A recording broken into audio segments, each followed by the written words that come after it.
Welcome to Rangers Radio. What a goal by Steely, followed that up, and whoop, in it goes. Why not give the show a call on 01413561972. Rangers up in the scoring, after Tawdry, 12 minutes of the match remaining. What a strike. A stunner from Kenny Miller, rifles it into the roof of the net. Or send Fox a friend request on Skype at RangersRadio.online. He's gone into the middle, McSwegan's in there too. Will he come for McSwegan? There's his header, and he scores! What a substitution!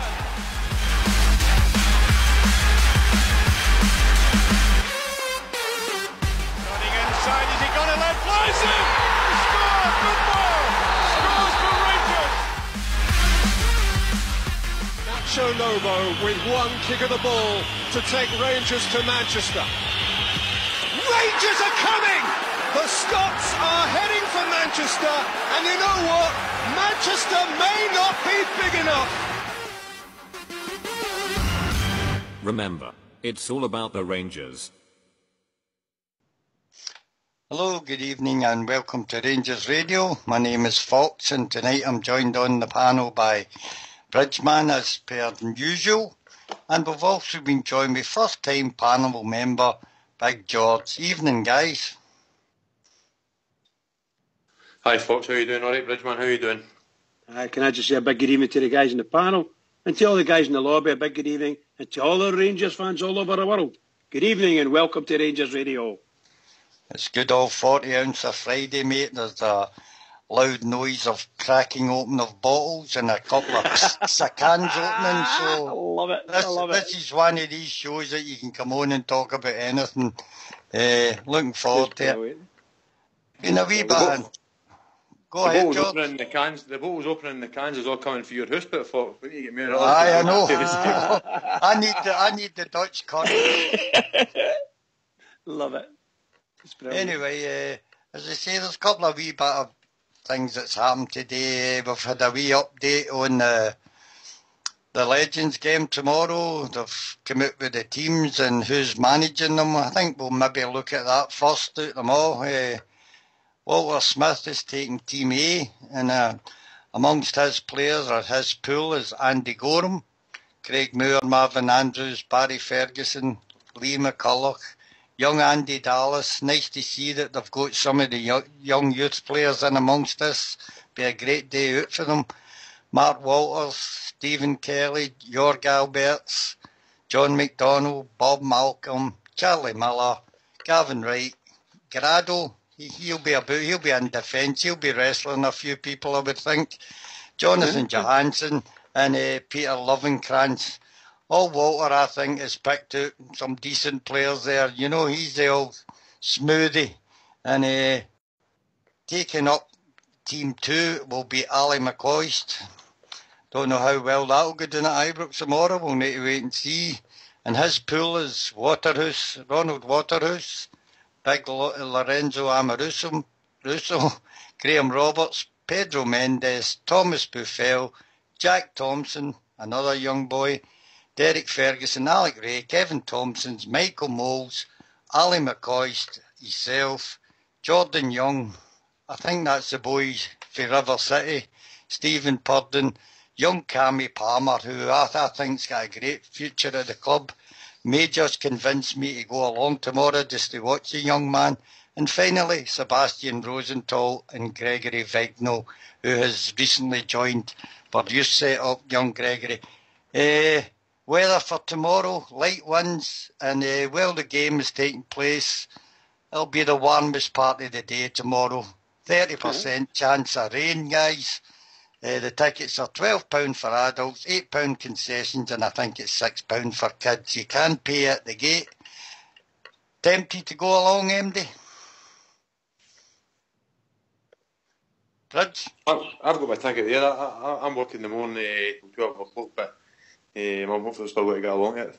That's a great thing. See what you're saying there, Fox, Ken. You've got these world class, and that's what they are. These guys are world class, world stars in their day. And you've got these young guys for Rangers.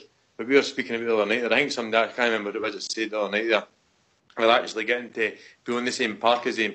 That's what dreams are made of, really. These young lads are hopefully one day got to become big stars at Rangers as well, and they're looking at these guys and thinking, I remember watching these guys, and these were probably the guy you're talking about, wee Palmer, and these were probably 6 and 7 year old when Barry Ferguson and Buffalo and all these guys were playing with Rangers.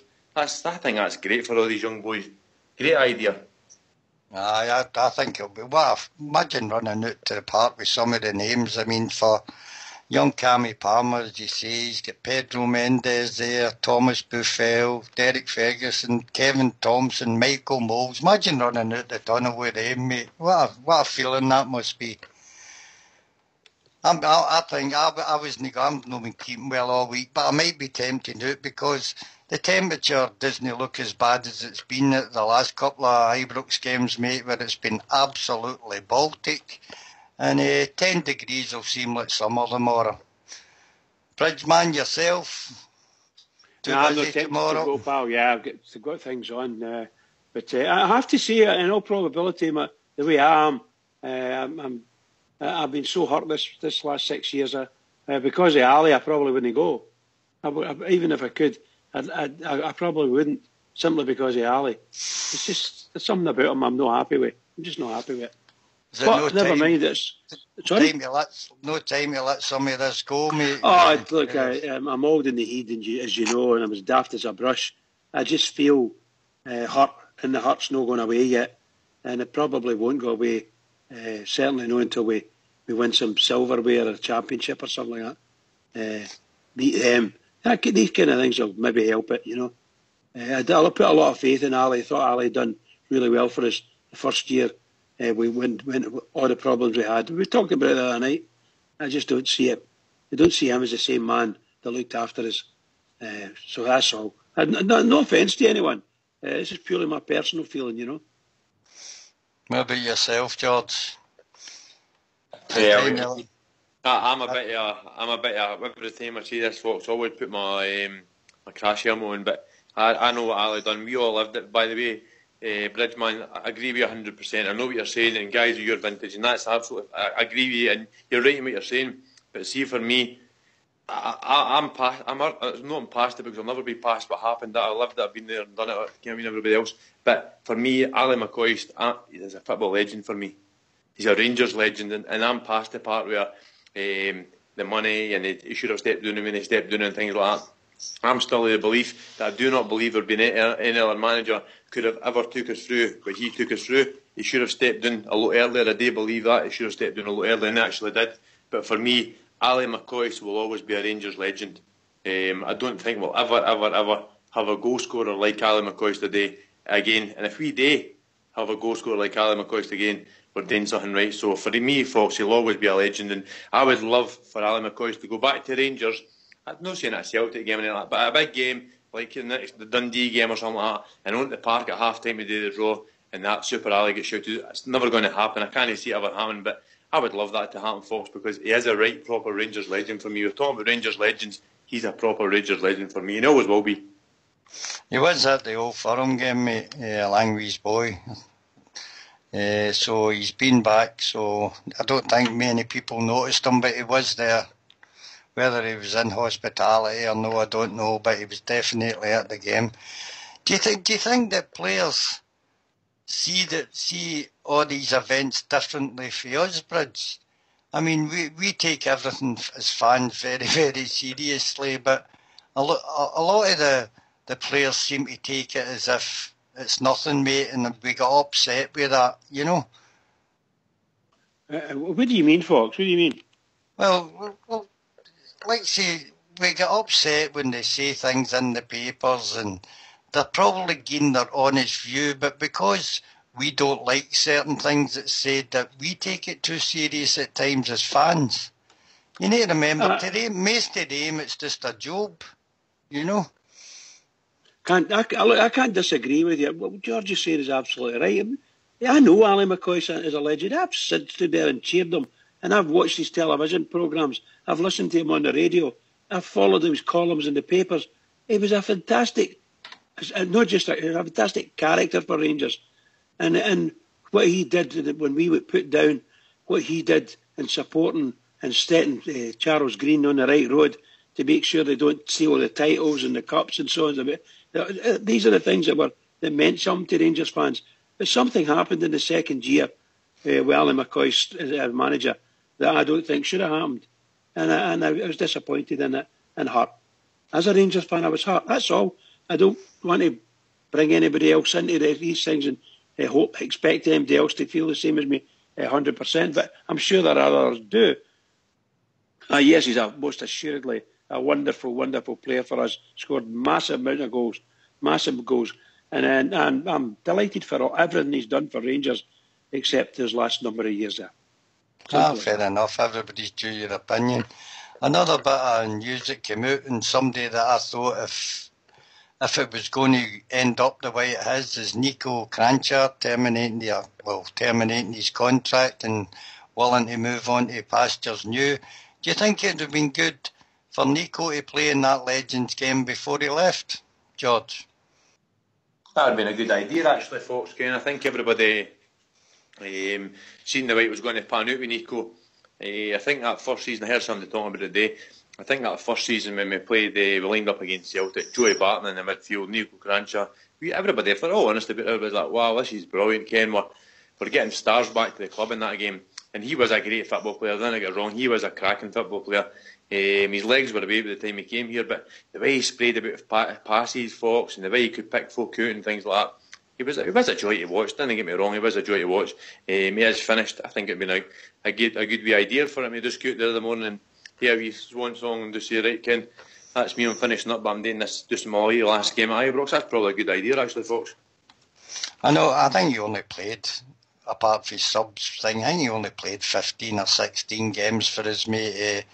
Like everybody else says, great football mind, but his legs had gone, but what a model football player he was before he came to us, mate. At the age of 16, 17, he was captain, I think, Dynamo Zagreb, mate.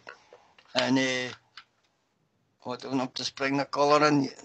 He was with Dynamo Zagreb. I mean, at that time, he was getting paired to Zinedine Zidane, mate. That's how good he was as a youth player, Anyway, we've been joined by Al. Well, good evening, Al. How are you doing, gentlemen? Not bad. Good morning here. Good evening to you, boys. Look, can I kind of back up what George was saying there? I just caught the show. I'm out of work. George, are you there, big fella? Hi, Al. How are you doing? All right? There? Hi, Al. Aye, not bad, mate. George, you must be around about the 40 mark, aye?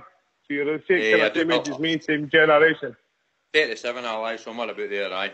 Aye, right. So you and me, I hold Alistair McCoy's very dear to my heart. And what I would like to say about Mr. McCoy is, I look at it like it's like a member of your family. He's done something, few things that you don't like, but at the end of the day, it's still your brother, it's still your sister, and over time you will forgive. To me, he's up there. I maybe hold him more higher esteem than a John Gregg, because I never seen John Gregg play. But for me, Mr. McCoy is my legend, because I've seen him. That's when I started to get interested in football, was and through his period of time at Rangers. So I see it as, and also at the time he kind of got left to hold the baby. He's done a lot of things that you don't like, but at the end of the day, he's still my brother, and I'm going to forgive and try and forget it. And I can understand the Bridge man, but I think what Bridge is saying as well is, I think that's the kind of way you might look at it, Bridge. You've got a few issues with him, but he's still your brother, you know what I mean? And at the end of the day, I think what he'd done for our club before he became manager, in time we'll look at that, and that'll supersede anything he done as manager. If that all makes sense to these guys, I don't know how you feel about it. It's kind of similar to Kranjčar in a way to me, mate, where Kranjčar tried to do something he wasn't capable of doing. He had a glittering career before, and I could say Ali McCoy was the same, mate.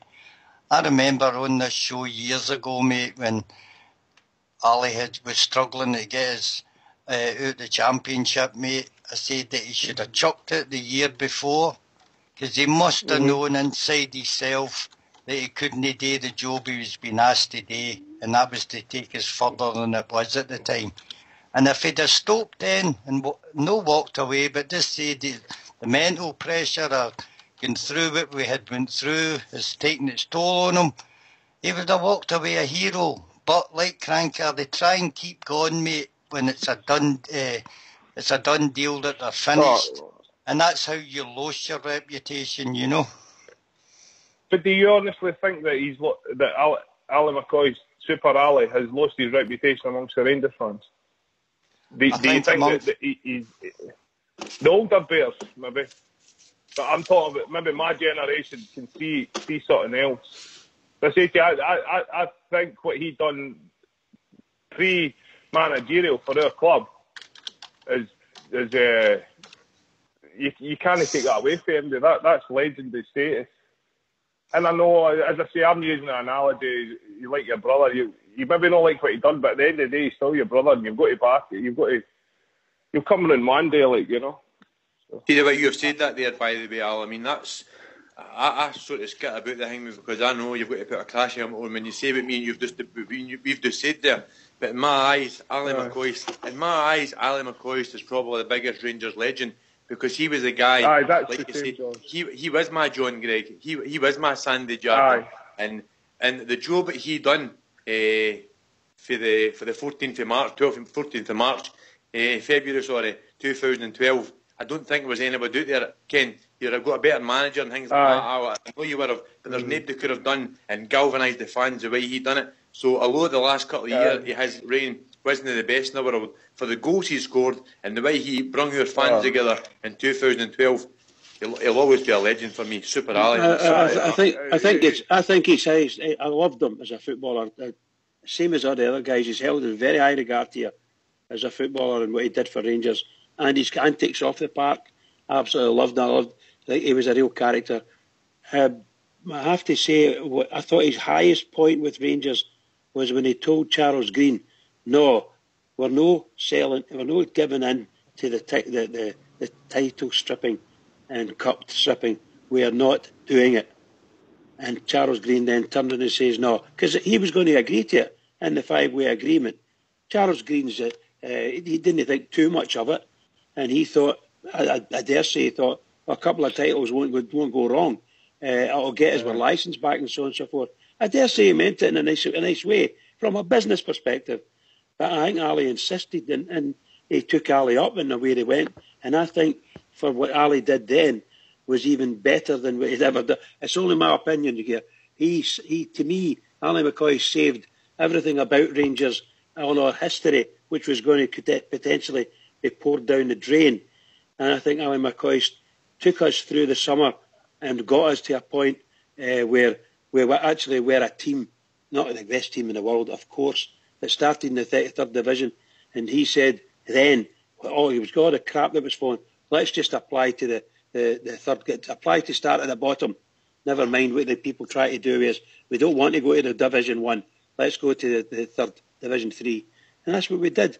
And I'll forever be eternally grateful to Ali McCoy for that. But following that, I'm afraid, the very dark days, and Ali was there and among it. And I'm sorry, it takes me a long time. The thing is... but you will forgive him, eh? I would, not for... You get... No, I mean, you got to have seen what the fans went through. I mean, look, they came walking out, they were in the stand, it was freezing cold. Foxy was there, True Blue, myself, and all millions of others of people, I mean. And the board got absolutely slaughtered. They get booed onto the platform. They tried their best to placate us. They asked for this and they asked for that, and eventually give us what, 16 months or whatever it was they needed to get 140 days, was it, Foxy?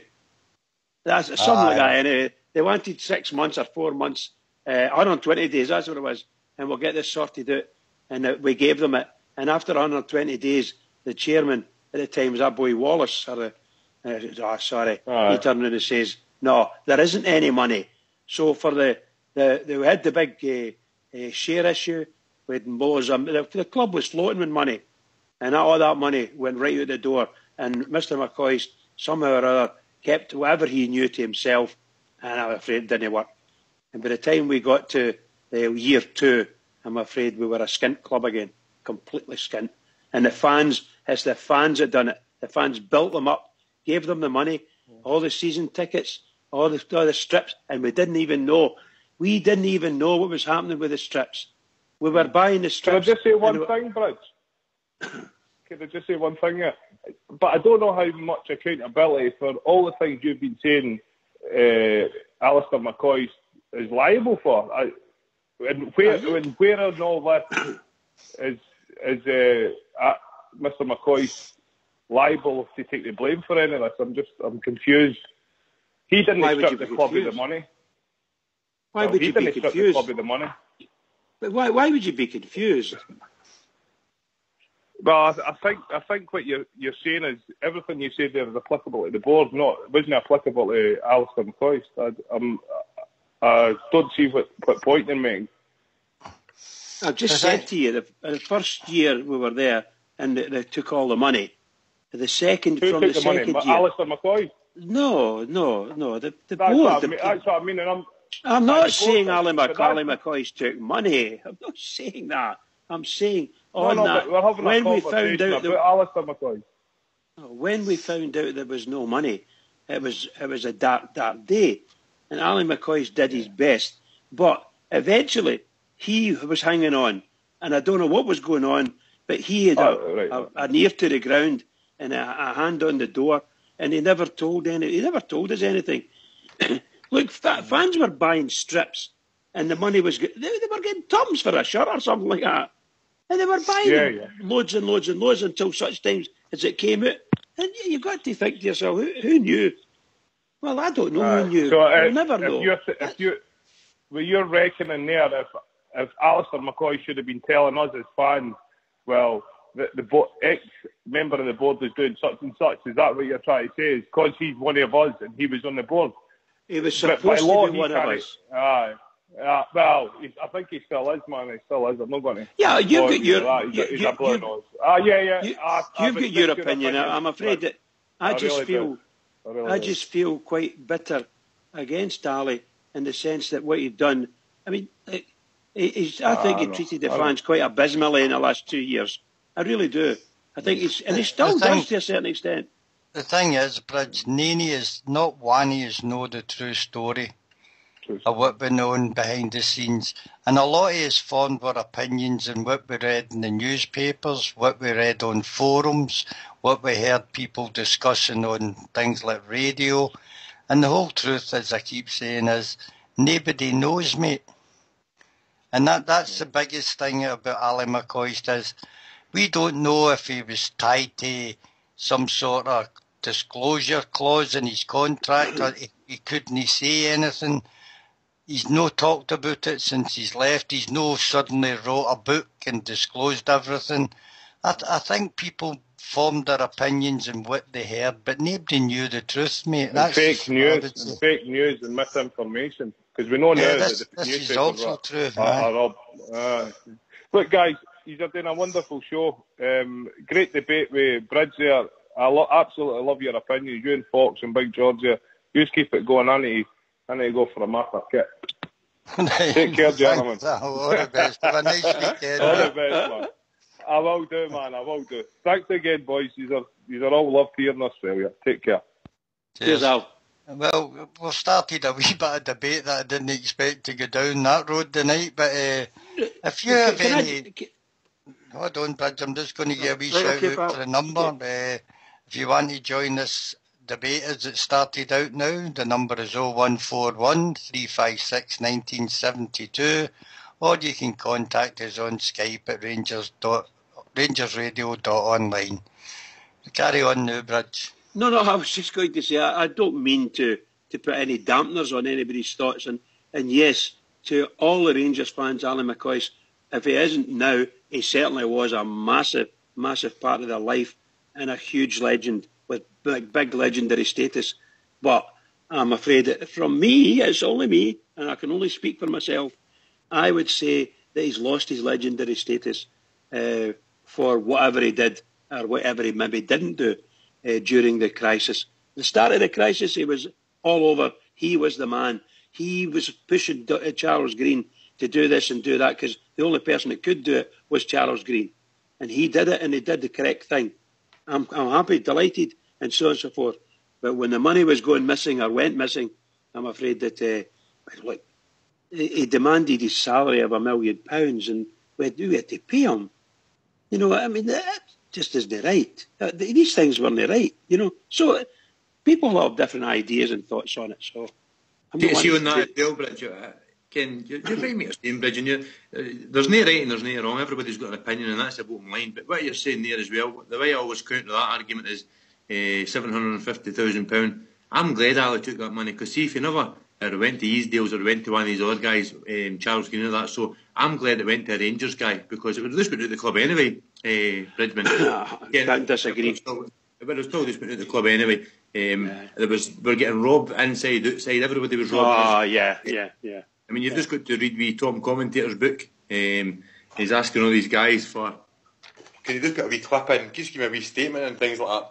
And the statement he got off John Gilligan was that Sandy Jardine literally held him with the coattails.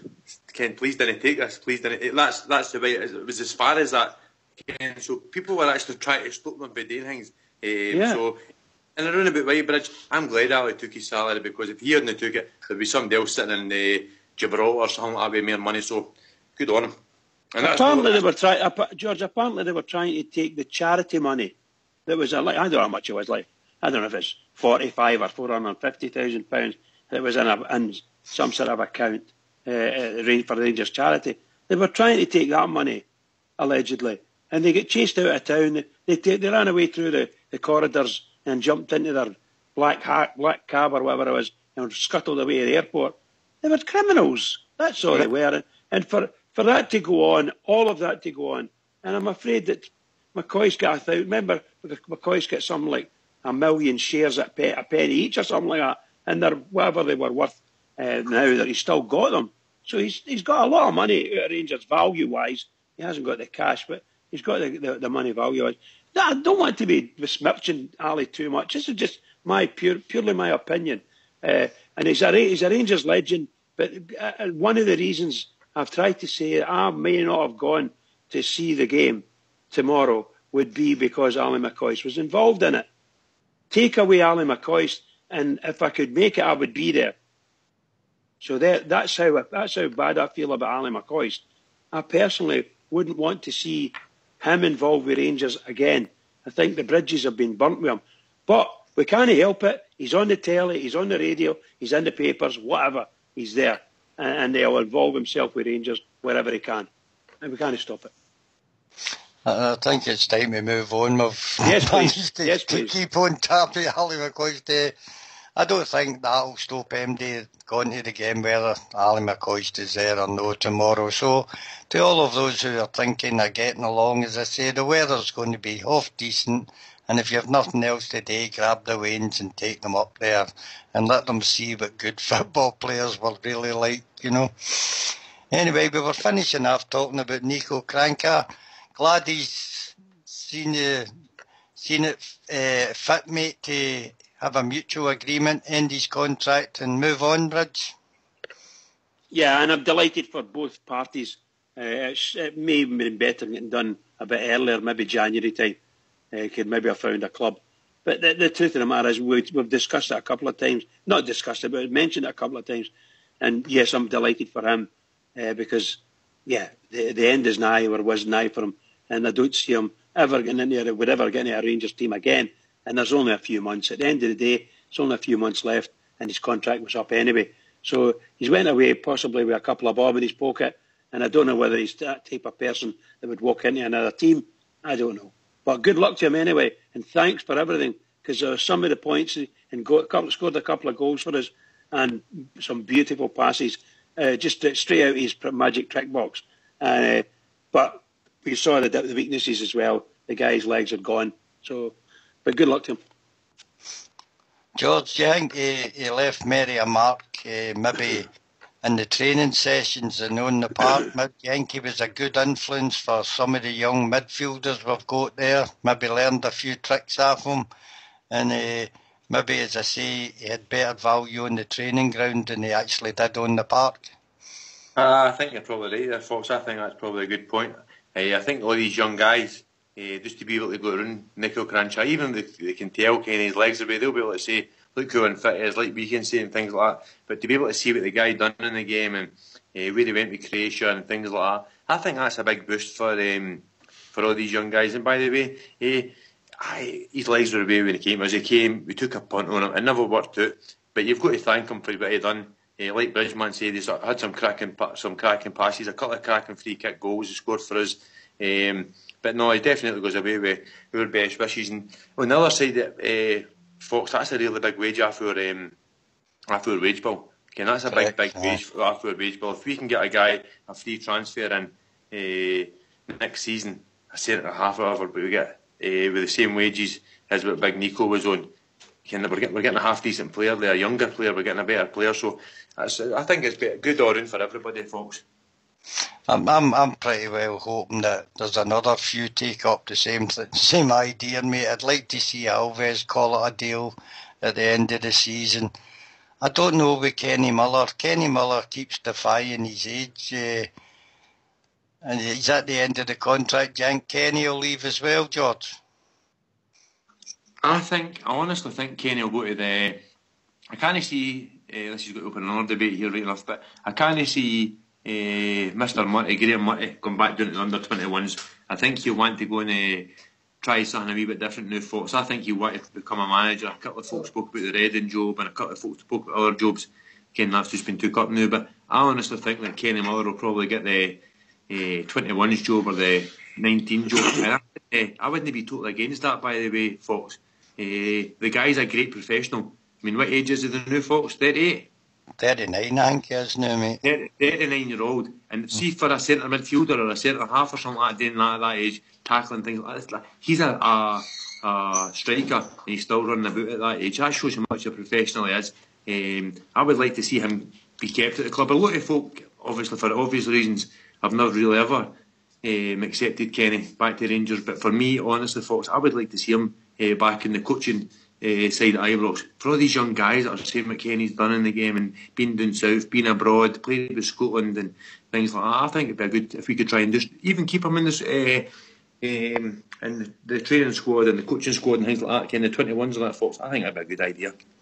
I think personally, mate, be reading with Kenny Miller, I think he'd rather prefer to play on, mate. I think he might go to one of the teams lower down in the table, maybe sign a year's deal. I don't see him giving up the football side of it. Bridge, yourself? You could say that. It's not a bad shout. Maybe he won't. My honest opinion is that Rangers, I really do think Rangers, I agree with George, maybe they should take him and put him into the coaching area.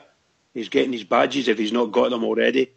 He knows how fit he is. He might have another season in his legs, but I don't know.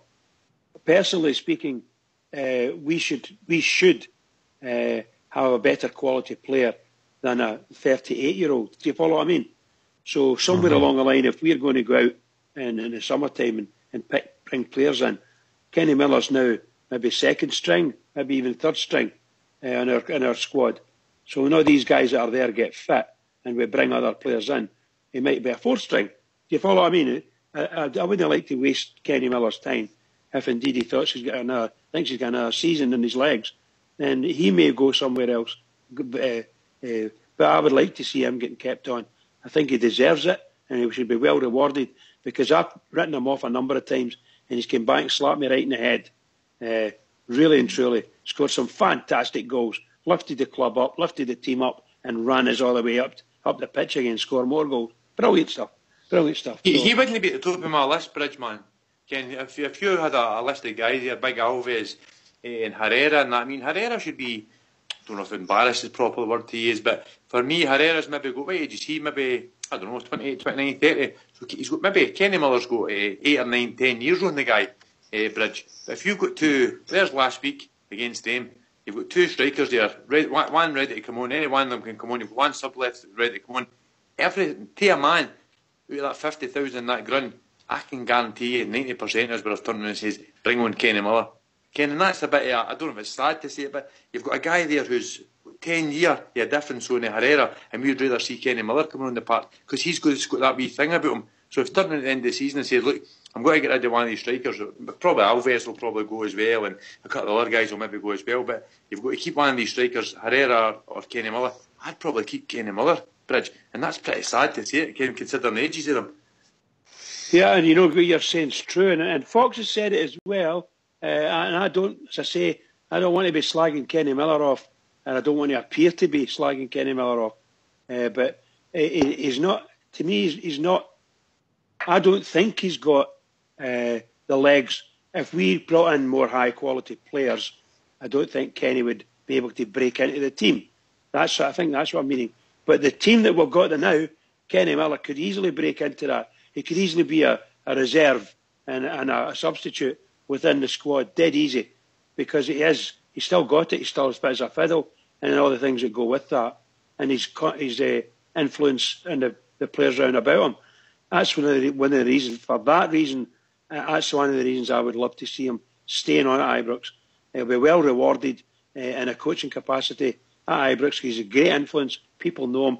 He's apparently a very likeable guy, and he knows what he's talking about. His experience tells that.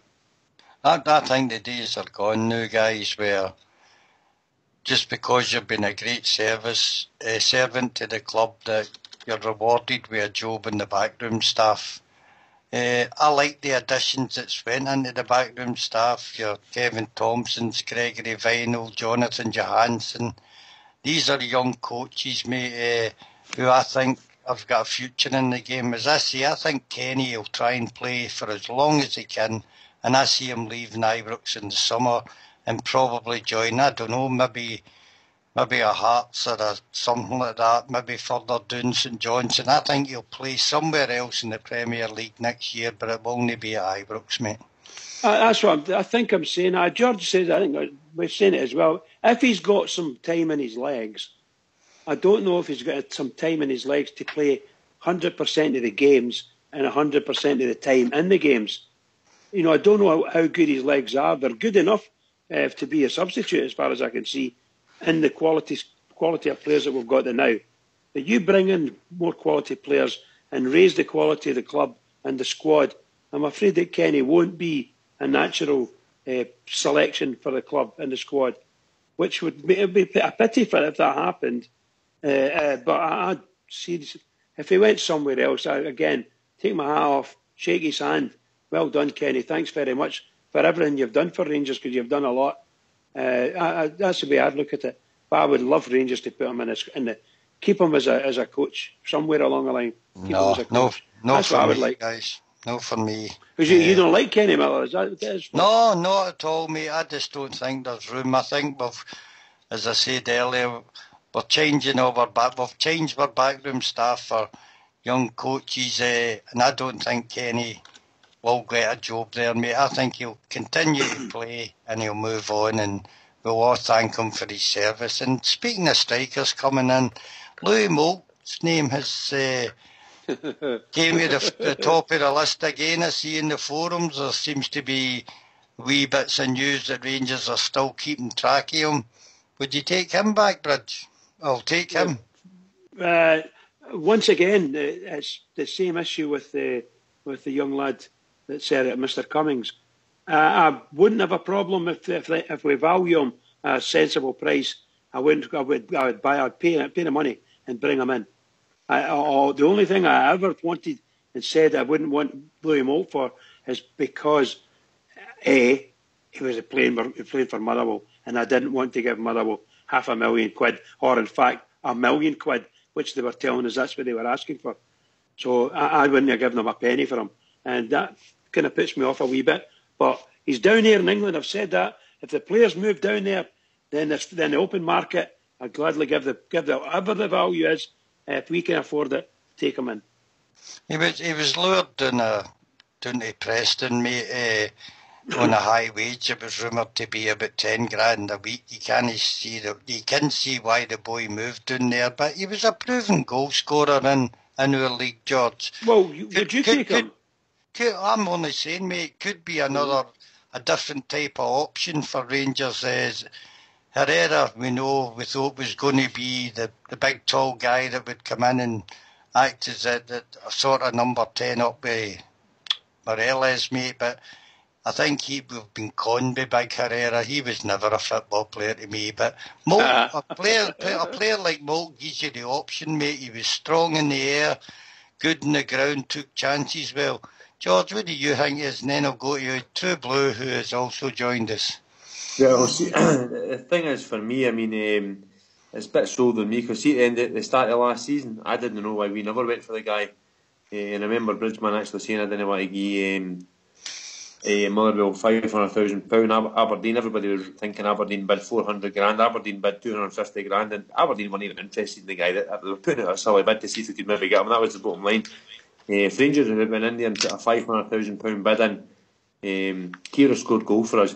I mean, even when he left Motherwell, just before he left Motherwell at the start of the season, he was still scoring goals against Rangers, against Celtic and Hearts and Hibs. He was doing it against everybody. That's sometimes, and at the time I actually said we're a bit posh, Ken, we've got to, we can't go and get these guys and bring them in, but there's what the wee boys went for Hibs, went down south, and then we went and got him, instead of just going straight for him, straight for the Motherwell guy who's scoring goals at the time, who's hot, and he's went down there, he's not really had much of a kick at the ball.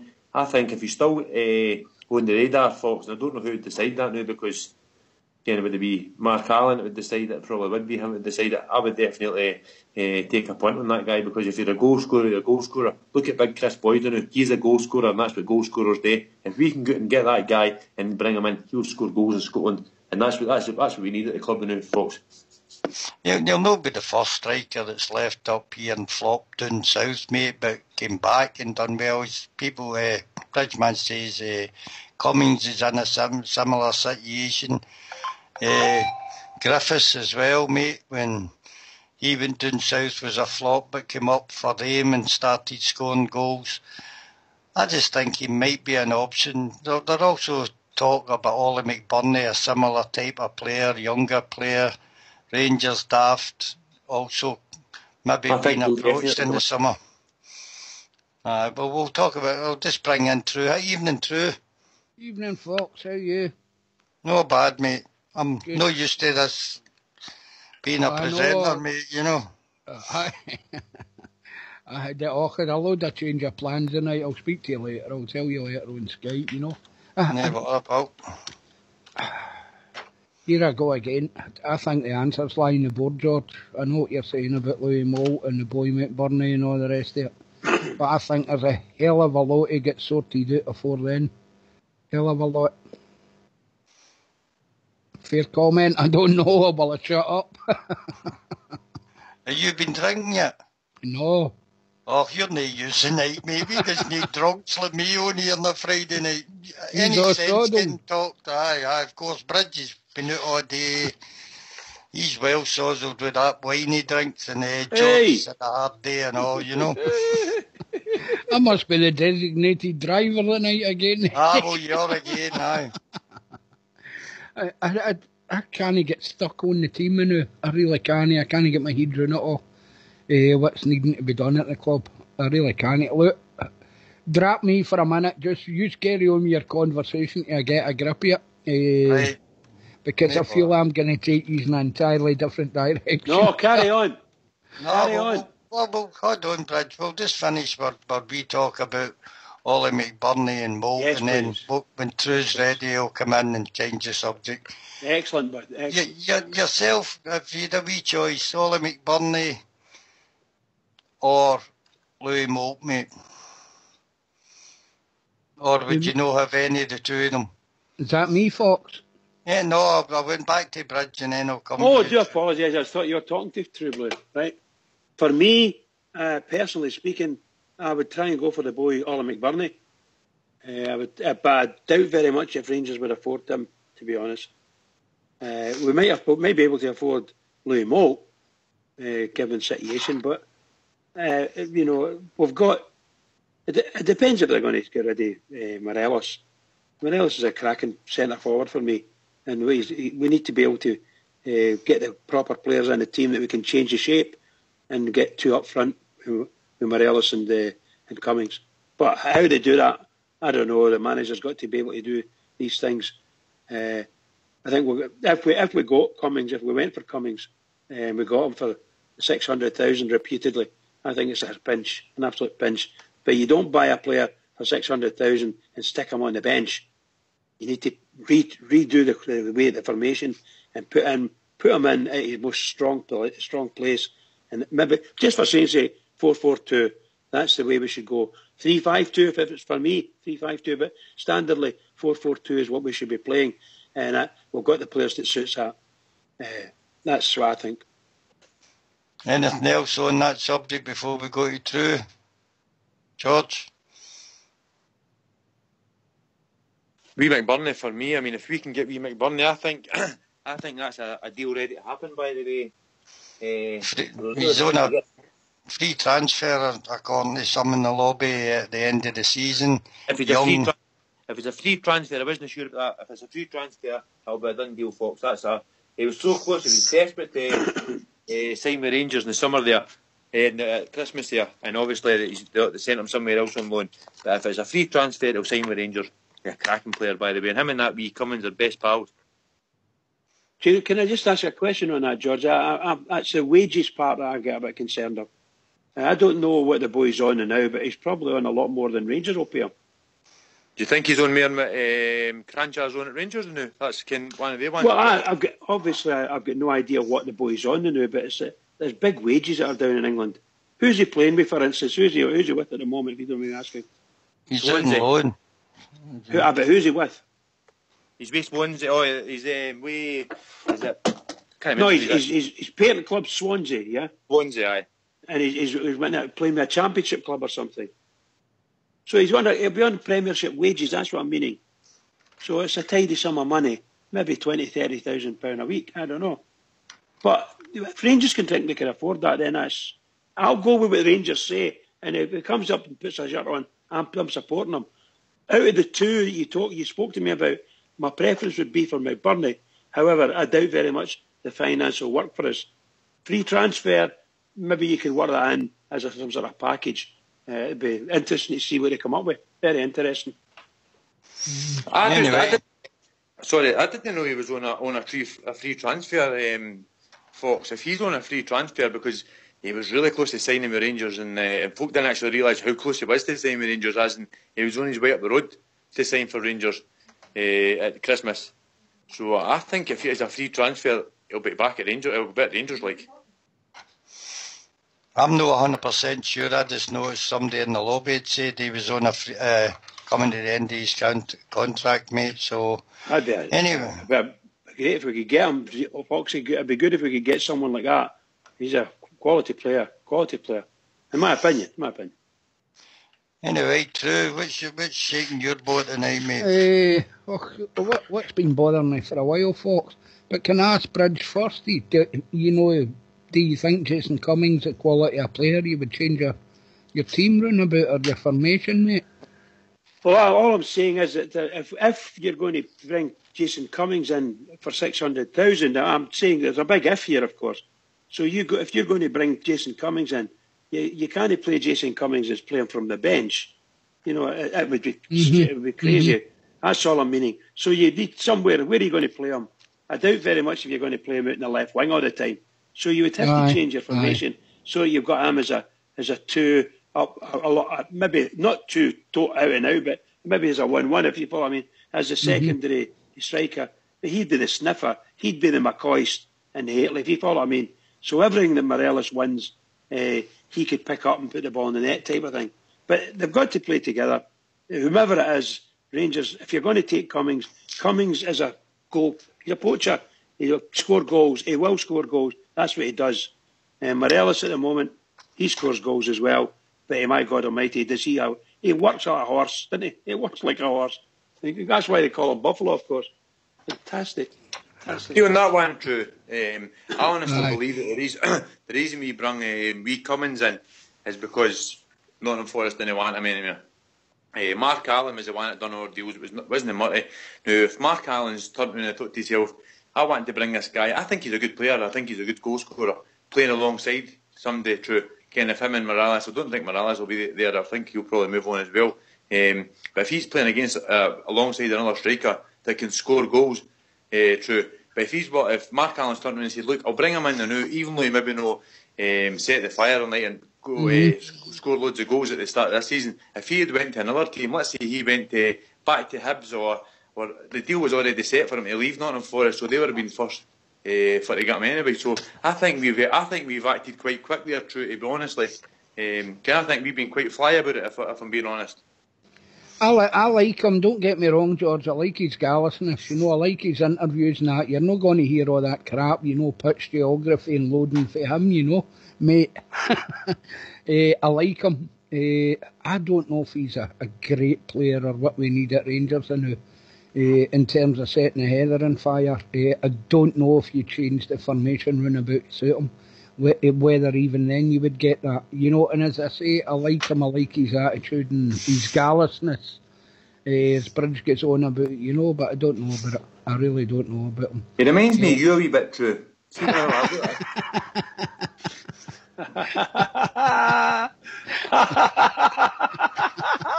what way? He's got you there, boy. Same hair too. This is general gallousness and his general confidence in that. Oh, You've got that yourself, well, George. Well, thanks very much.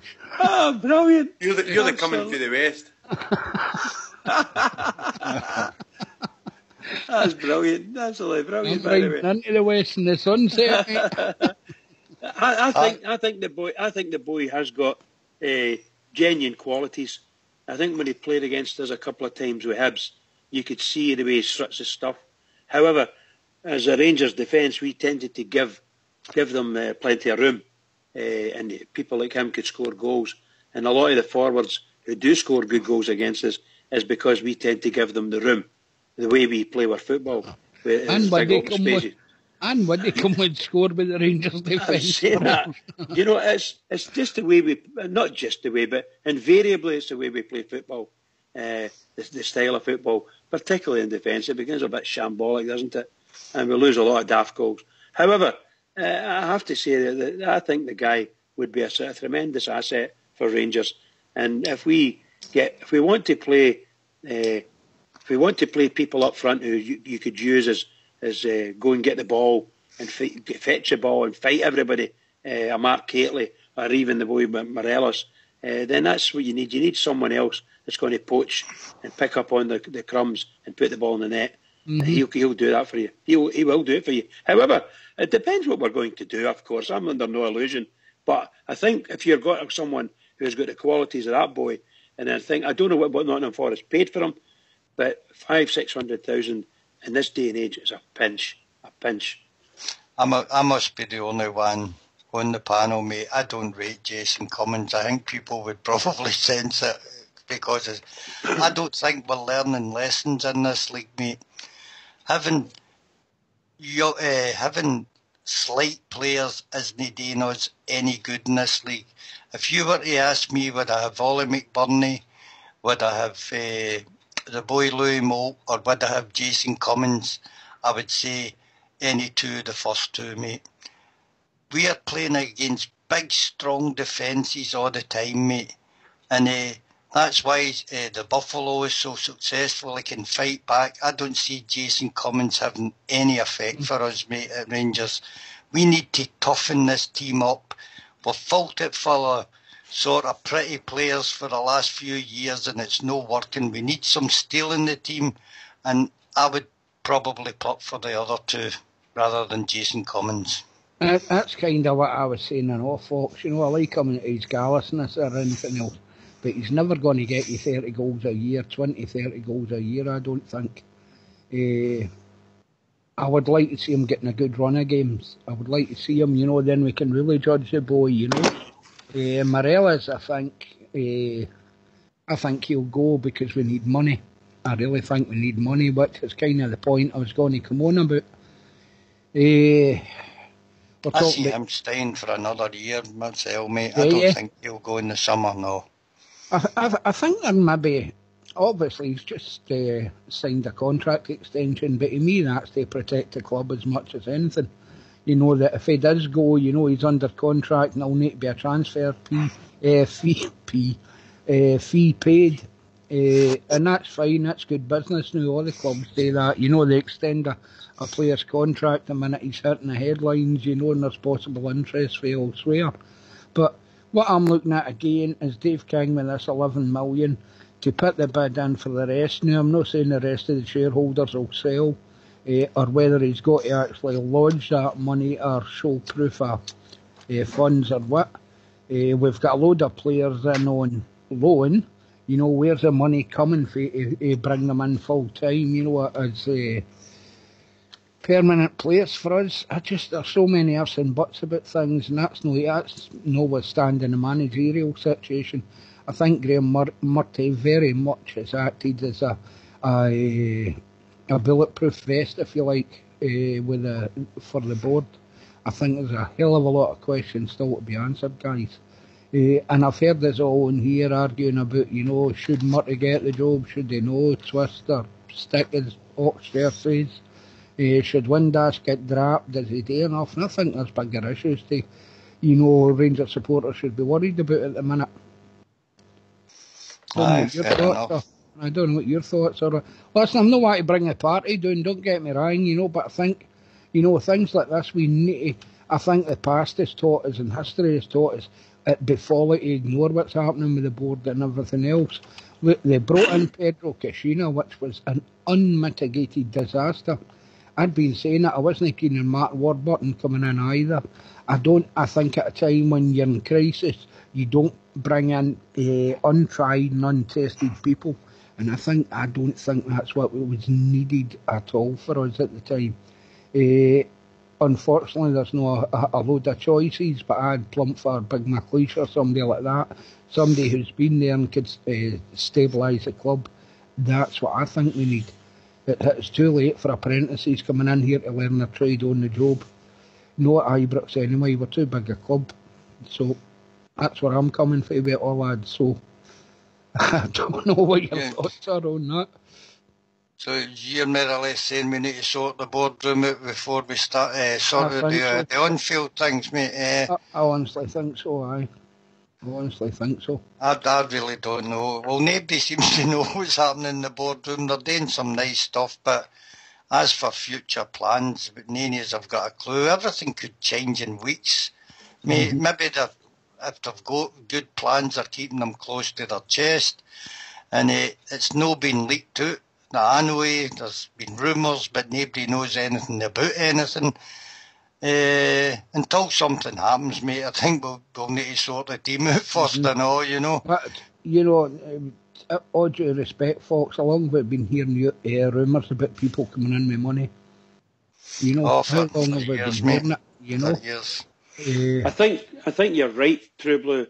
I do think they're going to have to, somewhere along the line, the board are going to have to come up with a magic up some money to put into some sort of account as proof and show the account to the lawyers, whomever they may be, as for proof that the money's there, and to allow the share purchase scheme that they've been told they need to do to sort of take off and get it passed. I hope that Dave King, obviously, Guy knows a lot more about it than I would ever do, but I hope he knows what he's doing, and I hope he's done it. He's done all the things that needed doing, and let's get that past it. It'd be great to get it over and done with. But I think they're maybe just going to be ready just in case that big, I don't know, one of these other bigger shareholders turn and say, yeah, we'll take the 20 pence or whatever it is, you know. I doubt it, but just in case, you know. Anyway, so I get it done and I get it out of the way, you know. Time for a wee tune, if you don't mind going and mute. Hopefully we can either carry this conversation on and we'll save the last half hour to talk about the late Davy Cooper. But we'll move on with a wee tune now.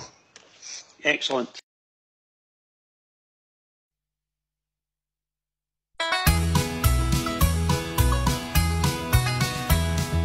There's a famous painting now that everybody knows.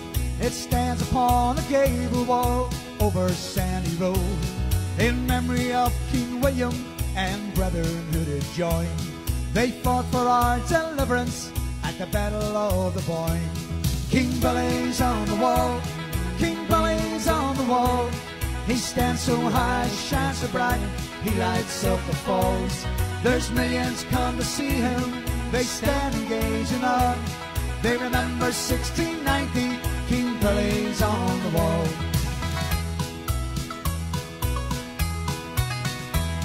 Well, there are slogans painted in red, white and blue. They tell the Pope where he can go and what he can do. There's one to Jared Rice, well, that's a different class. Go stick the lower armor on and stick it up your ass. King Billy's on the wall, King Billy's on the wall. He stands so high, shines so bright, he lights up the falls. There's millions come to see him, they stand and gaze in awe. They remember 1690, King Billy's on the wall. Well, the next time you're in Ulster, won't you come and have a look? Stand beside that mural and have your photo took. Then put it on your mantelpiece or hang it in your hall, so that all the world can see King Billy's on the wall. King Billy's on the wall, King Billy's on the wall. He stands so high, shines so bright, he lights up the falls. There's millions come to see him, they stand and gaze in awe. They remember 1690, King Billy's on the wall. King Billy's on the wall, King Billy's on the wall. He stands so high, shines so bright, he lights up the falls. There's millions come to see him, they stand and gaze in awe. They remember 1690, King Billy's on the wall.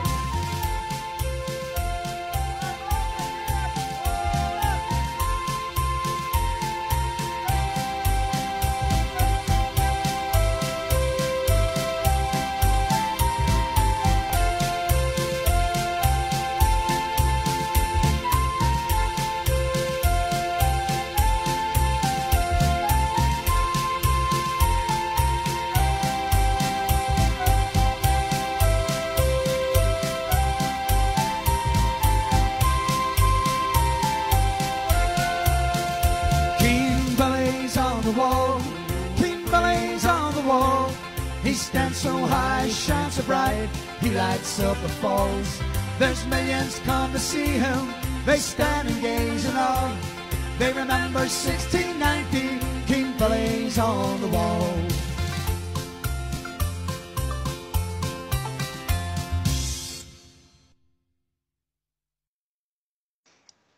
Well, welcome back. I quite enjoyed that wee tune myself there. I was dancing away here myself. By the way, I put that on by accident, believe it or not. I like the wee burst of the sash at the end, Foxy. No, it's not. I thought he's in match. Anyway, we're going to carry on with the conversation. We were talking slightly about the board, or we want to go to something else, or what do you We remember 1690, King Billy's on the wall. Go on yourself, Bridge, I'll pay the fine. I was up the other end of the room there, sashaying down to the microphone. True, you can pay the fine and I'll get Fox a new door. Aye. Yeah, listen, Bridgeman's got an award for his singing, an Ansbo they call it. That's great. These were saying there, by the way, Fox, Ken, you're saying about why he toughen up the team. I mean, that's what Big Eck done when he came into Rangers. But Big Eck came into Rangers and Martin O'Neill, we never had the greatest team in the world, but had a good team. But what he did have, we had John Hartson and Bobo Balde, Chris Sutton, big warriors, big fighters, big guys that were willing to put their head on the line for the club. We never had that when Big Eck came in, Ken. We had football players and skillful guys in that. Big Eck came in and signed Big Rubber and a Big Marvin Andrews. I mean, never was like, imagine signing Big Marvin. Big Marvin was a great player for Rangers, by the way. Ken never put a foot wrong for us, the big fella. A couple of other guys, big Pierre Fan, signed big guys, big strong boys. Rodriguez, a lot of folk never appreciated Big Rodriguez. I thought he was a cracking big centre half. I think paying £1 million for Monaco for Big Rodriguez. And that's what Big Eck done to the I mean, he came in and he said, we're getting overpowered here. We need to bring in guys that are going to be able to fight back. So he bring in all these guys. And that's what we need. You're right what you're saying, by the way. That's what we need to do. We need to bring big guys in. It's got to fight against them and take the battle. And the one for me, I see who'd maybe be on a free transfer is Big Kyle Bartley. He's not played much football this season. See him, if we could get that kind of player back in a free transfer, that's the kind of player I'd want to bring in through. He'd be a right warrior, and a guy they fear. You know what I mean? And again, a lot of folk didn't like. I didn't like going back, and he's been here before and all that carry on, but. He's a cracking big centre half. He plays centre half now, but he was a cracking centre midfielder when he played with us the first time. But that's the kind of guys I'd be going for. That kind of, because I can't think of a good centre half in Scotland, and that's the kind of guy I would try and get and just come up and just strengthen up our team a wee bit. I mean, we definitely need football. We've got nice, tidy players in our side now, but we need a bit of steel, and it's been lacking for a long time. I think in the Celtic game, mate, even although they went 20-10 men, they still had the strength and the power to overrun it. Well, no overrun us. I think they got lucky in the end, but they could cope with that. Whereas we would, if we were to lose a man anywhere in the park, we would struggle, mate, against any team. I would like to see, I like Greg Docherty. I think he's a neat. I just think that he could do with another year at Rangers. People will disagree with us as well. I don't think he's a solid-looking boy. The boy Goss at the moment, who's holding the other side, tidy on the ball, but none of the two of them are really powerhouses, mate, and I think that's what we lack in that side. We've got plenty of flair about the team. We just need a bit of muscle. Somebody strong up front, somebody strong in the middle, and especially strong at the back, mate. I think the Rangers at heart and all, Fox, ideally, you know what I mean? You're looking for a bear to get in that team, you know, with that, they kind of abilities, you know. I couldn't agree with you more, you know. Really, you know, they talk about Alves. We thought Alves was going to come in and be the minder, but it's just not turned out that way, you know. The boy Bates is quite young, you know. Danny Wilson's away. Russell Martin, I don't think he's that type of player either, you know. But I couldn't agree with you more. I think we need a bit of punch at the back. We really do. Oh, please give me a big 6 feet 7. 6 feet 7. Well, you've been saying that. You've been saying that for a while, Bridge, you know. But well, you know, Big George is right as well. I mean, you're looking for this physique and toughness, you know. I'm not. Don't get me wrong. I mean, Russell Martin's a big fella as well. The boy Bates, for me, would be a tremendous centre half. But as a, shall we say, I like not the main centre half. The main centre half I'm looking for is somebody that can jump as high as Bruno Alves, but be built like a brick, you know what, and can have control. I just want to see Rangers being strong, and as we go forward, quality-wise, we need to bring in strong. Just the stuff that George says, strong guys. Next midfielder we go for needs to be a big fella, you know, and look after him. Somebody that's able to look after himself. Won't be kicked off the ball, shoved off the ball, be able to fight back, and right in their faces. That's what we're looking for, I think. That big boy that played with Kilmarnock, Bridge, getting the big... is it Malumbu? Yeah? Malumbu. I see a boy like that, Bridge. I've always we've not had somebody like that in the midfield club for a while. A guy like that. I also liked the boy that was at Hertz a few years ago. I can't remember. Sort of the same style as that. We need to be able to get these guys and get a guy like that, and it's no fear to put Prince Boban. Aye, a boy like that, Bridge. That's exactly. I think that's the kind of guy who can play a bit of football, but it's no fear to tackle. Only get pushed off the ball. Can do both sides. That's what you're missing. I think we Goss. Fox is bang on what he's saying about the wee boy we got for Hamilton, wee Docker. I think he's got to be a cracking player, but maybe in a year and a half time, or if we get a guy alongside him who's got to hear a bit of fight. But wee Goss, for me, I thought he was got to be that player, but I think I didn't think he's got to have the build for it. True, Fox. You know what I mean? I don't think he's going to have the fight. I think he's got to be more a football player, a passer, and that's good doing in England and that. But up here, you've got to have somebody that's up for the scrap.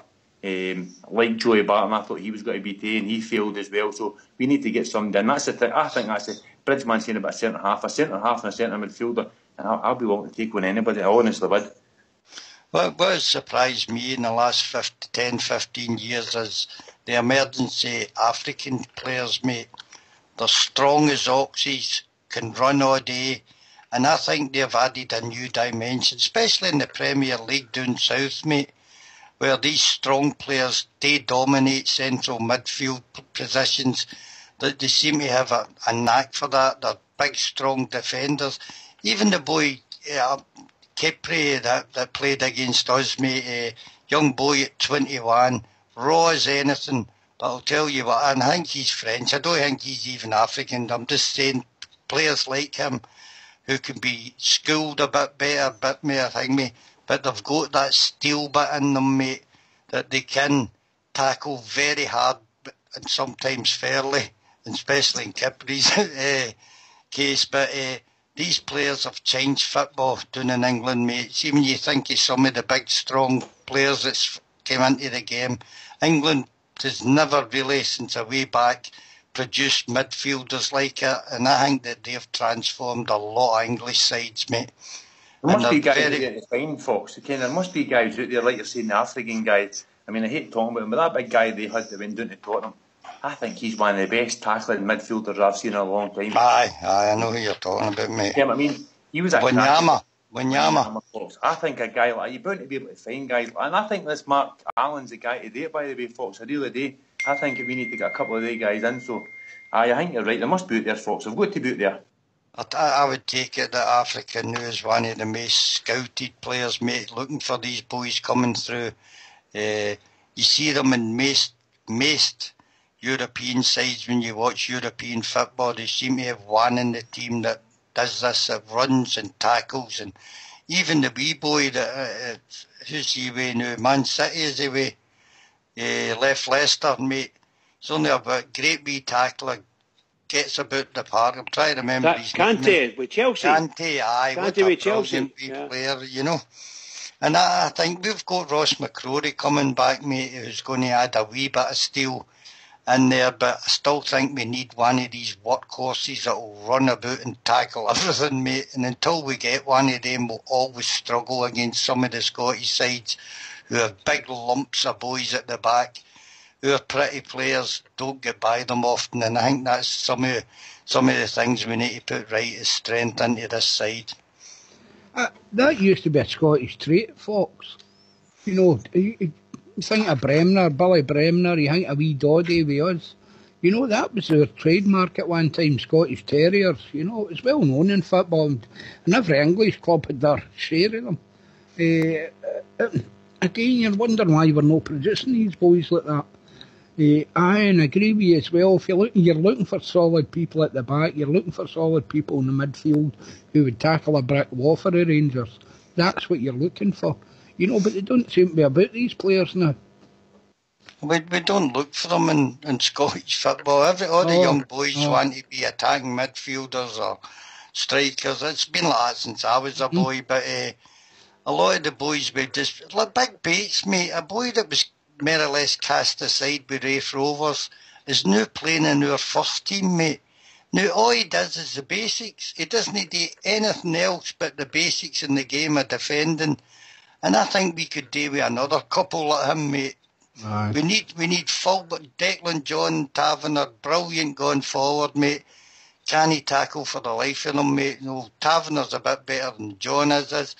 And in some big games, we need boys that can go in and win tackles, mate. And that's where we fall down sometimes in the big games. That big guy you were talking about was at Kilmarnock, Fox. What did you say? Malumba, yeah. He was sitting on the couch. We never had a club. And New Clark managed him a few years ago, which to be fair, he obviously knew about him. But he's sitting on the phone them up. You want to come up to Scotland for a few months? I don't know if he's paid a 6-month deal or a year deal or whatever it was he's paid. He's played a sign, and they're not paying him much money, Fox. So there's guys out there to find. I think we need to find a guy like that because he looked the part, like he just looked the part. Looks like he's willing to take on anybody, toe-to-toe with anybody, and no scared to attack. I like that about a football player. Aye, fair enough. That's what Mark Allen should be doing and all, but George. You know what I mean? That's what he should be doing. He should be pulling these guys out the hat for somewhere. He must have some knowledge of players that are available. Well, that's sort of my point as well, true. I mean, we're sitting up in the stand and we're watching these guys and we're saying, we're Kensal and we're short of a big, strong. Bridgman's been saying it for a year and a half now. We're short of a big, strong tackling. We thought Alves was going to be it, so we tried with Alves, but I think that was a great bit of business. There's nobody out there would probably at the start of the season said, I can't believe we signed him. I thought that was a great bit of business at the time, so we've burnt our feet. But, and I mean, there's folks saying in the lobby, Big Bearer. I said that at the start of the season. I also said about Lafferty at the start of the season. I ken folk didn't like going back in that, but at the start, it's easy saying it now, but I did say at the start of the season, if I had the choice between the Portuguese boy, Alves, the other one, or Big Bearer, I would have took Bearer, and he's probably on less money, and Alves, and Herrera, and Lafferty, I would have took Lafferty, and it's probably improved right this year, true Ken. Horses for courses, getting these guys in and getting us back to where we should be. I think we need a manager. That's my point for getting a manager in, true. For getting a manager in, knows the football and knows what we need. Got to know the club, ideally. I think that's the comment of the night for Blue Star in the lobby there. He says, they say when N'Golo Kante lost his virginity, he won it back again, mate. I like that. That's a brilliant comment, mate.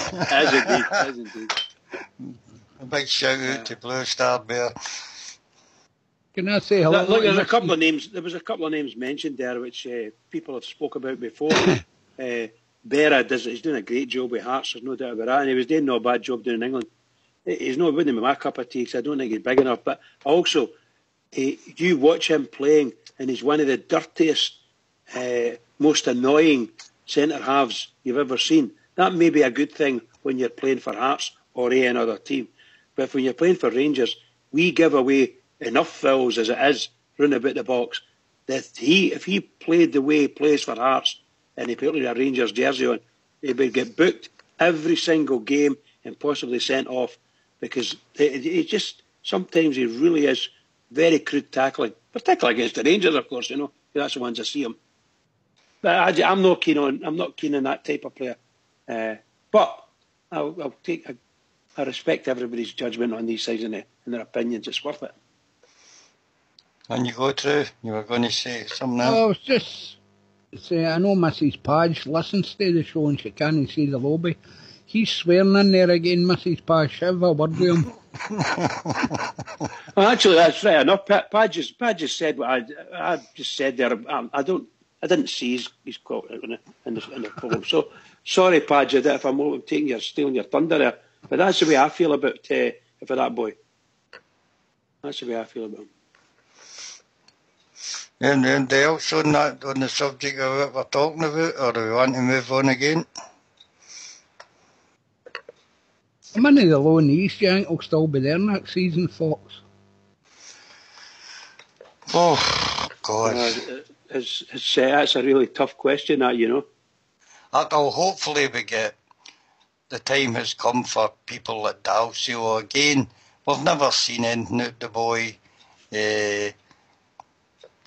As I say, we've got enough pretty little players in our side. Maybe there's some of them will just no make it, and I think there's a few. I think we need a wee clear out. And we were talking about Mark Allen. He could surely go out and identify these people. We've only had a scouting system put together in the last year. It takes time. You can use contacts you've got, but if your contacts find a player, mate, whose value is worth more than Rangers are willing to pay, mate, we'll not get them. You know, we'll get the second and third choices, etc., the way our finances are now. So I think they're out there. I think they're in the bottom leagues down in England, and if you can just identify them, I don't know how people... I really don't know how people pick out players, mate, off a first sighting and say this boy looks as though he could be a good centre half, or this boy looks as though he could be a good midfielder, mate. It's a specialised job for me, and but they are out there. We've seen myself, mate. The boy Goss, when he came to us, okay, he's not had a good couple of games in the last, but you can see the boy's a footballer. You know what I mean? So there's players out there, if you can find them, and you don't have to pay where the odds for them, you know. Aye, definitely. But you would expect him to... See, the thing was, I read Walter, he was on about, you know, it would do the club good if they named Murray, you know, one way or the other. Right now, you know, he was going to get the job and that. To me, that applies for loanee players and all folks. You know I'd rather see us get established loan players, mate. See, the taking the boys at 18 and 19 and that they'll turn into good players for a year's loan isn't working. We've had Zellerlam, we've had players like that. And once again, the same fault, mate. They've not got any strength because they're young boys. But there is players sitting at clubs in England that are not getting a game and are nowhere near the first time, but they're good talents because of the club who have bought them originally. They just can't make it into the first team. If you're going to have loans, let's get loans about 24, 25 guys that are strong, you know. Well, you look at, I remember, was it a wee boy for Arsenal? What was his name again? Was it Arsenal? No, it was in. He got a couple of games there. He came on as a sub, I think, a couple of times. He looks about 14, the wee boy. John Terrell? No. Oh, no, you're thinking about the wee boy for Man City. Aye. That's the sort of loans I'm talking about, True. They're not used to us, you know. Oh, yeah, I don't think they're any used to the boy either, Drew, if he's not getting a game. That wee boy came up for... went to Aberdeen. I've raved about him a couple of times. Now, the wee boy who scored that free kick against us for Aberdeen, he came up on loan for Norwich. The boy in the guys, see guys like that, True. I think he's only 19, 20 year old, but he just wasn't quite making the Norwich team. Came up here and was a cracking wee player. We didn't seem to get these guys. I mean, we had a few, gone back a good few years ago. We had the wee boy Lee Martin. I think it was Alex McLeish who got him on loan for Man United, and the boy Phil Bardsley. They're probably two of them. I mean, the loan signings that I thought, wow, they're right cracking players. They're got to go. Ken, they're got to do well. And Phil Bardsley was always there or thereabouts with Sunderland and things like that. Like always knocked about the Premiership. But we didn't really ever seem to get these guys. I mean, there's John Terrell. I think he went to Hull or something like that, or went to something like that. And I think Zellerams went to a German team or something like that. But we didn't ever seem to get these wee guys. We say, wow, that player's got to be a right good player in the next few years. They always seem to come up here and just seem to drift into nowhere, really, eh? I think you're right there, pal. I mean, Fox is bang on. You're looking for established players, you know, who are maybe coming back for injury or something like that, you know, and they need games. You know, it's ideal in the Scottish game to give them a games, you know, with the speed of it and everything else. I'm not a fan of the loan system. I'm really not. I think I always feel, you know, it's like being a temporary worker in a job or something, you know, you can go anytime. I always feel permanent players, if it can be done, is the way to go. You know, I'm not keen on the loan system at all. I'm really not. I mean, the wee boy we're talking about, it's not done that many good being at Rangers, I don't think. It really hasn't, you know. I've always stated that I thought Rangers would have to go down that route as we go on because of our finances, mate. But I think we've went too young with our approach to the loan system, as I say. If we're going to get good players, we'll need to use the money we've got wisely and supplement that with loan players, mate. That's the way forward for Rangers, I think, you know. Aye. I'm not that keen on loan players at all. I think that some of the likes of that boy Goss is probably quality-wise possibly the best loan player we've had in a quite a while, to be honest. I quite liked Zellerlam before, and I quite liked John Terrell. They weren't too bad, but nothing. I thought this boy Goss was a higher quality, but he's got his weak points as well. He's young and he's slim and he's not very strong, if you follow. I mean, when it comes to some of the more brutal guys that are in our league. I don't mean brutal as in, I mean brute force guys, you know. They're very strong in the midfield, and he doesn't seem to cater well with them or go, because that's the type of player who are up there and it's a 10-man defence and they're going to rub the ball off you and away they go. So when it's open play, He's really good. He's got one day left foot, marvellous player, marvellous passes, but that's when it suits us. But see, when it doesn't suit us, when we're playing crap, we're looking for a Goss to change the game for us. He hasn't done it. I think the thing I know, you're not going to break your leg if you're playing for a low knee team. You know, if you're out and low, you're not going to go in there and go into tackles, you're going to possibly break a leg, you know, or things like that. You know, you're not going to run through a wall for them. You're going to do what you can to get yourself back to your parent club. You know, for me anyway, I think that would be the mentality. But we've had two players like that, mate. What was the wee American boy that was here the season before that, mate? Heinemann. His original games, mate, he was, like Goss, very, very good. And we're all saying, we've got a footballer here who can do things. But the Scottish managers are wide, mate. For opposition managers, they put a few tackles on these young boys and take them out the game. And that's what's happening. That's how I'm saying we need to bring in Steele into the club, mate. It's no use having pretty players there now working for... And Goss might fall into that category as well, where he'll play out the season, probably go back and we'll not see him again. You know, it's... Could it be an all, Fox? It's the managers that are telling them that's not the way they want them to play.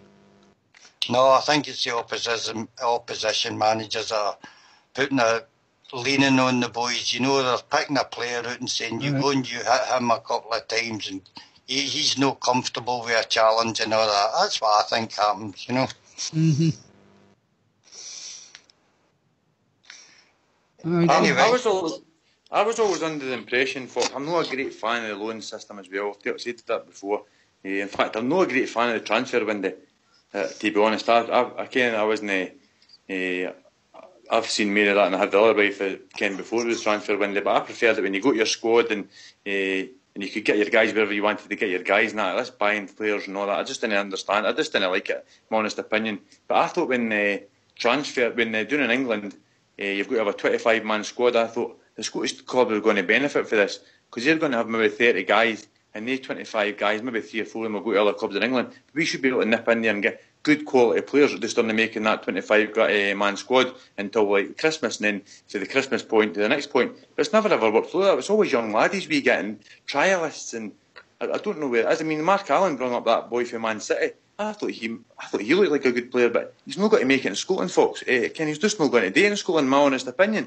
Maybe over in Holland where he's playing the new, or in the second division in England, he maybe got a bit of chance on the ball. Folk will just wipe him out of here. That'd be Nathan Adu. I thought Nathan Adu was a cracking player. I thought he was brilliant. See, watch the lad. I thought some of the skills he'd done was absolutely brilliant, but he's not going to get away with it in Scotland. Ken, he just about got his neck broke at one tackle and just about got his leg broken in another tackle, and that's what happens in Scotland. So we're not going to send up their stars up here. They're only going to send up the young laddies and try and toughen them up a bit. I don't think the loan system works right up in Scotland. It's not done right anyway. Let's be honest, George, if you're a Premier League club in England, are you going to send a player up here to improve his football skills?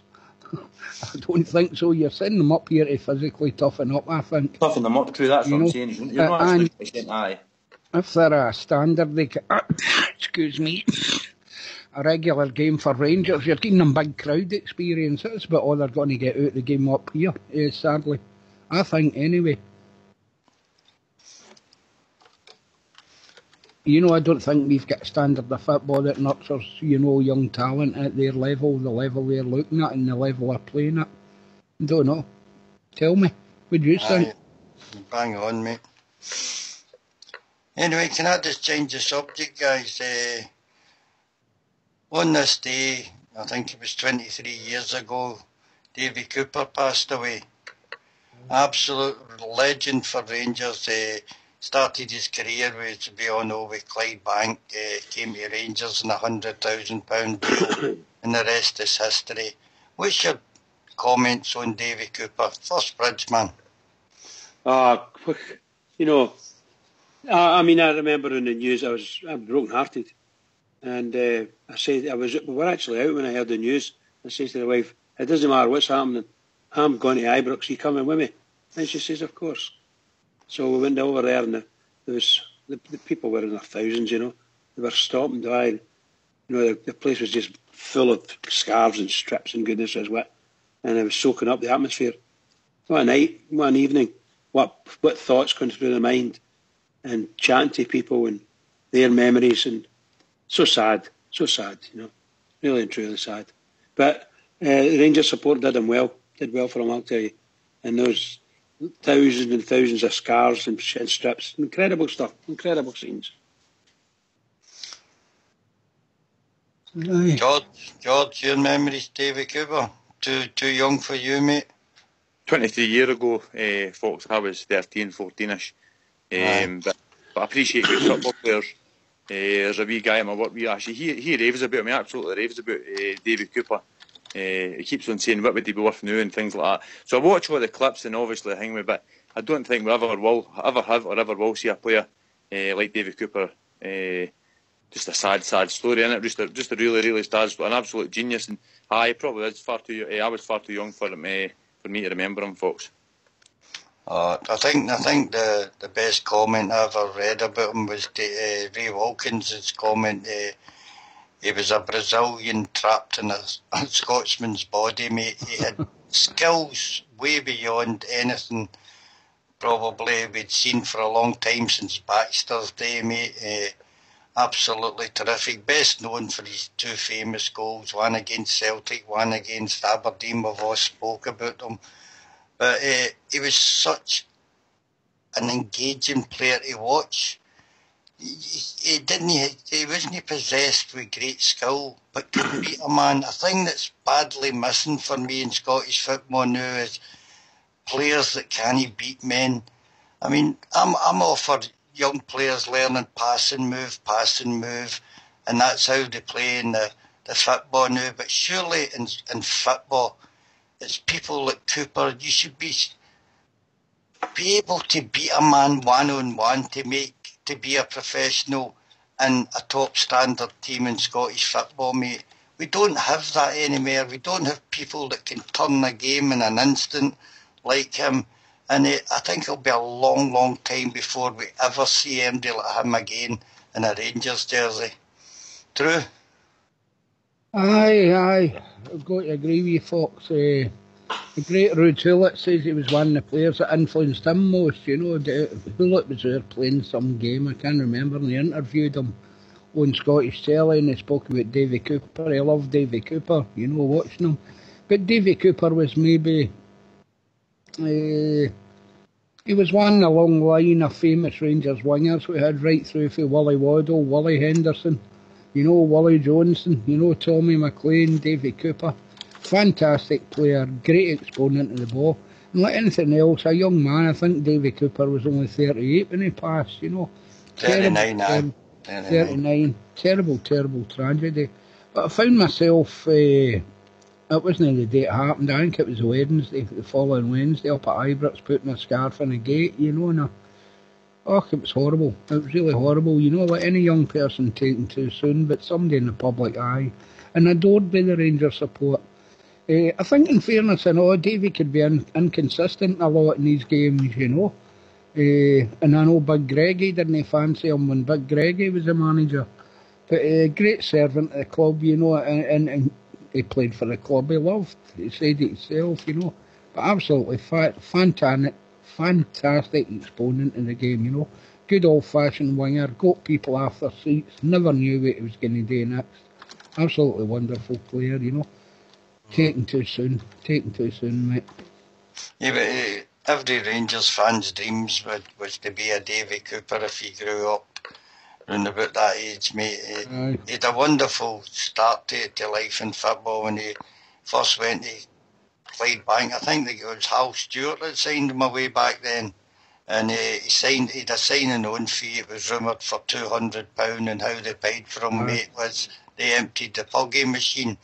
And that's how they raised That's a bit up for him. He liked to bet, didn't he? Aye. And before you know it, after playing really, really well against Rangers in a couple of cup ties with Clydebank, mate, we put the money down for 100,000, and what a buy, mate. He was a terrific buy.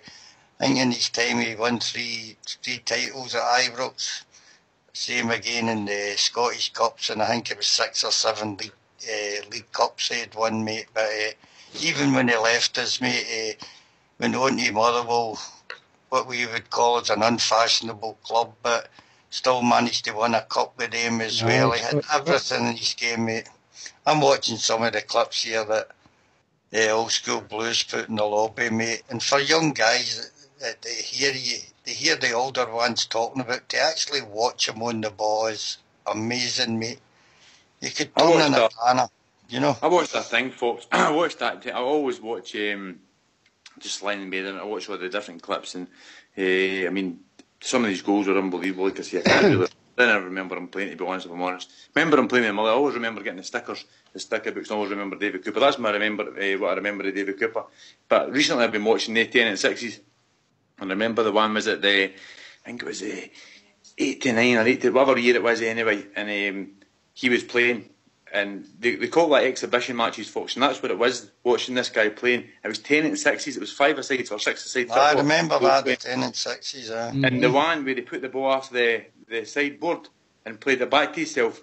I mean, it's just a daft thing, but just the way he done it, folks, was just unbelievable. And even guys like that watching how he's playing, it must have just been. Do you think he was the best winger at Rangers? Do you think is that a bit far, taking it that a bit far, folks? No. I think he was the most skillful on the ball. The rest of the wingers, your Willie Johnsons and Hendersons, were gifted with blister and pace as well, mate.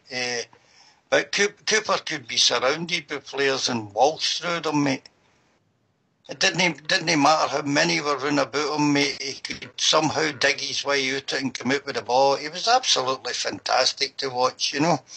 I think and for people saying he was lazy, like all geniuses, mate, they have good days and bad days, and sometimes they had bad days, you know. I think Cooper had marvellous feet. He's just incredibly quick with his feet when he's on his game, like, and that's what just drove people mental. Where Henderson and Johnson, as Foxy was saying there, they had pace, but they used their body. You know, they feinted. I don't mean literally fainted, but they would feint left, feint right, drop the shoulder here and there. These are the kind of tricks that wingers did play. And it was to send the player, dummy the player one way and away they go the other way. That was their kind of skills. Cooper didn't. I'm not saying he couldn't do it, but he used, mostly it was his skill with his feet. The ball at his feet, he couldn't take it off him when he was on his game. You just couldn't get it off him. He was absolutely scintillating, brilliant stuff. Wasn't he a greedy player either, mate? Once he always had a method of what he was doing. Once he get free, he could always find a man as well.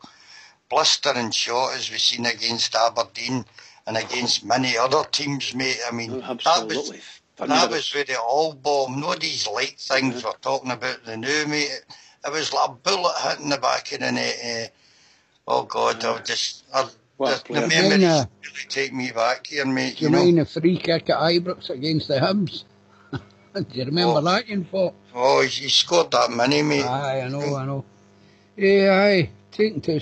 I think now they're coaching us out of young boys. Aye, as I say, mate, sometimes you see young boys playing in these under-17s and that. They're good at passing movement, but very seldom can they beat a player, mate. Do you know what I mean?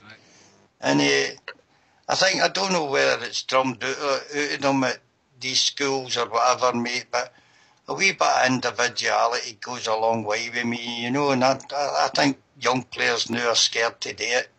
You know, it's no individuality is frowned upon. It's all about the team, you know.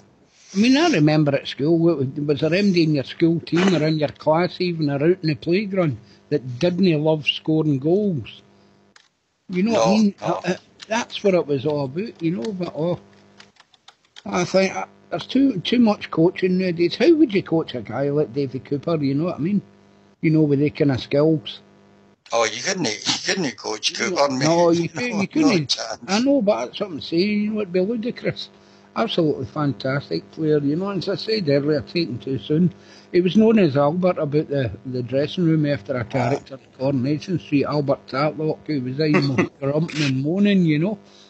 And then the press always said I got him calling him a Moody Blue and all this. He didn't speak to the press till he was retired, and then, you know, he was actually a good speaker and all the rest of it. You know, he embraced it.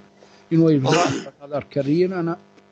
That was a funny thing. At the time of his death, mate, he was moving into teaching young people, and he never really got the chance to go on and do it for the amount of time that we would all like to. Imagine being coached with Davy Cooper, mate. Jesus.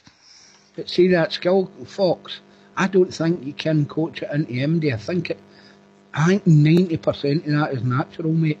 It's about balance, how you can hold a ball, you know exactly where the ball is without looking at it. I don't think you can coach that into somebody. I think a lot of it's so much natural ability.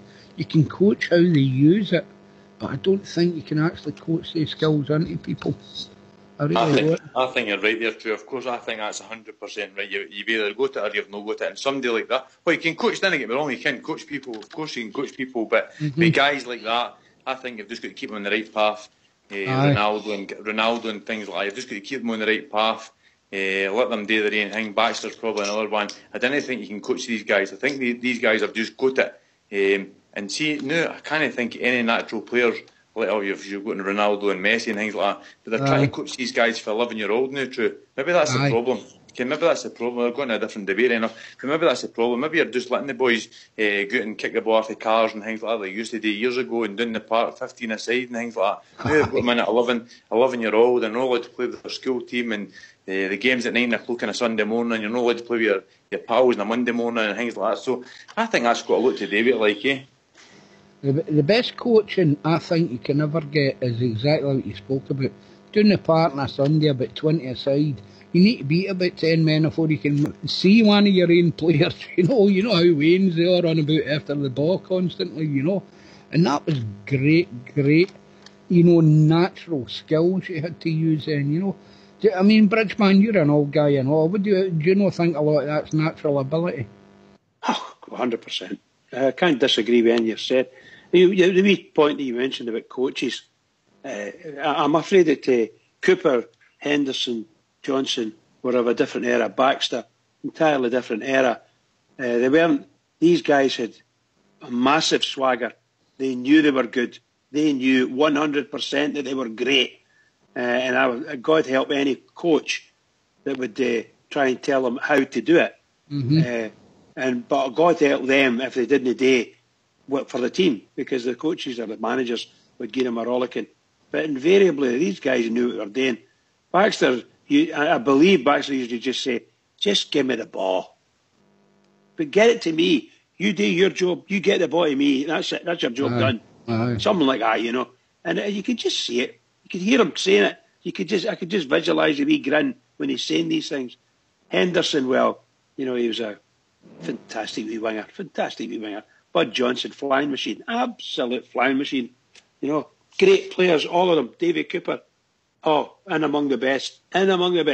Fantastic. And my side to now, mate, I think Murphy's got that in him as well, mate. I'm not saying he's in the class of Cooper end, but I watch him and you know exactly what he's going to do. And he comes inside and the defender knows what he's going to do, but can he stop him doing it? No, that's what Cooper had to know, mate. They all knew what he was going to do, but they couldn't take the ball off him.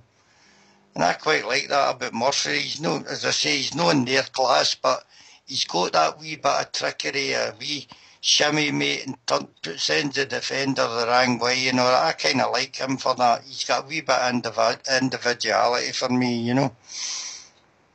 I spoke to a pal of mine who played against him. And I says, well, like to play against.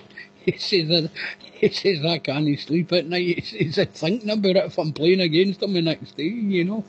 He was so good, you know. He says, the night after I play against him, he says, I get the best sleep in my life.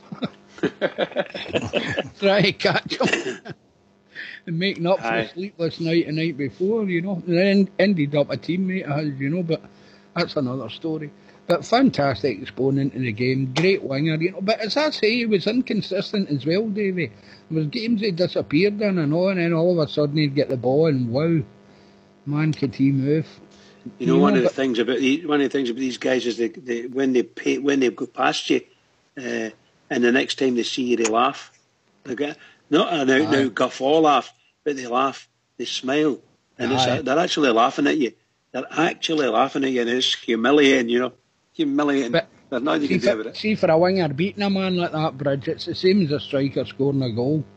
Oh or my keeper God! Saving a penalty. It's the same feeling, you know. The adrenaline's there. But if it's some great wingers, even we Neil McCann, I thought was a great winger for us.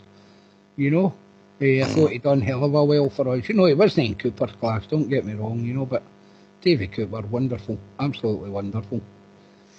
Do you ever think he was kind of played in the wrong position, mate? See, in the modern game now, you've got that attacking midfield. He'd have been deadly in there, wouldn't he? Just getting the bottom in the centre of the park, because he would have opened up any defence. And maybe sometimes stuck out in the wing, he didn't get the chance to, as you say, there was games that he never showed up well. Maybe that could have been down to how the team was playing as well, mate, but definitely gifted. The Jack Steedman, he was the chairman of Clydebank for years and years, and he spoke about when he got Davy there, it took him a long time to get Davy. Clydebank was the ends of the earth of him. Apparently he was a right homebird fox, you know. And I often wonder how he would have done if he went abroad, you know. Yeah, you're right, mate. I said Hal Stewart. He used to be with Morton, didn't he? Was he not with Morton? Hal Stewart with Morton. My apologies for that, mate. Jack Steedman, that's who it was. Steedman is a withered arm. He'd be withered arm. That's right, but a nice guy. I met him a number of times. I knew him quite well, actually. Nice guy. But he told the story about Davy. He says, Clydebank was the ends of the earth for him, you know, trying to get him to get there, you know. But you wonder how he would have ended up, you know, maybe playing in a more successful team. He played a lot of years and no great Rangers teams either, Fox. I think you would agree, you know. But he could pull a game on. He could turn a game himself, you know. And these players are getting fewer and further away from the game nowadays, I feel, you know. Great player. Anyway, what time's that? Just coming on to 10. Any more wee subjects we'd like to come up with just before we finish up? Give me any idea what the score was, guys? How did their big team go on?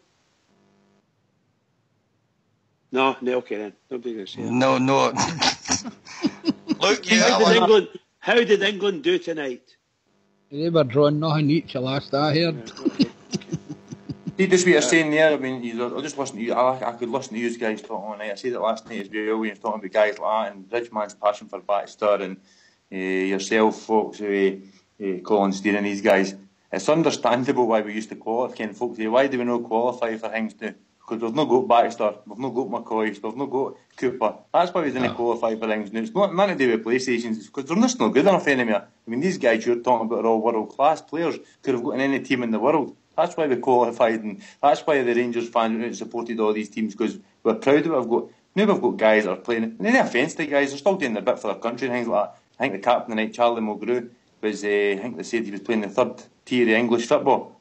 Things like that. That's why we're not qualifying, because we're not good enough. Simple as that. See, when you go way back to then, the time of Baxter and Cooper and things like that, mate, when they were young boys, they learned to control the ball on streets, muddy parks, on the beach, any bit of ground, mate, they could control the ball. So when they go on to a decent surface, it was a doddle for these guys.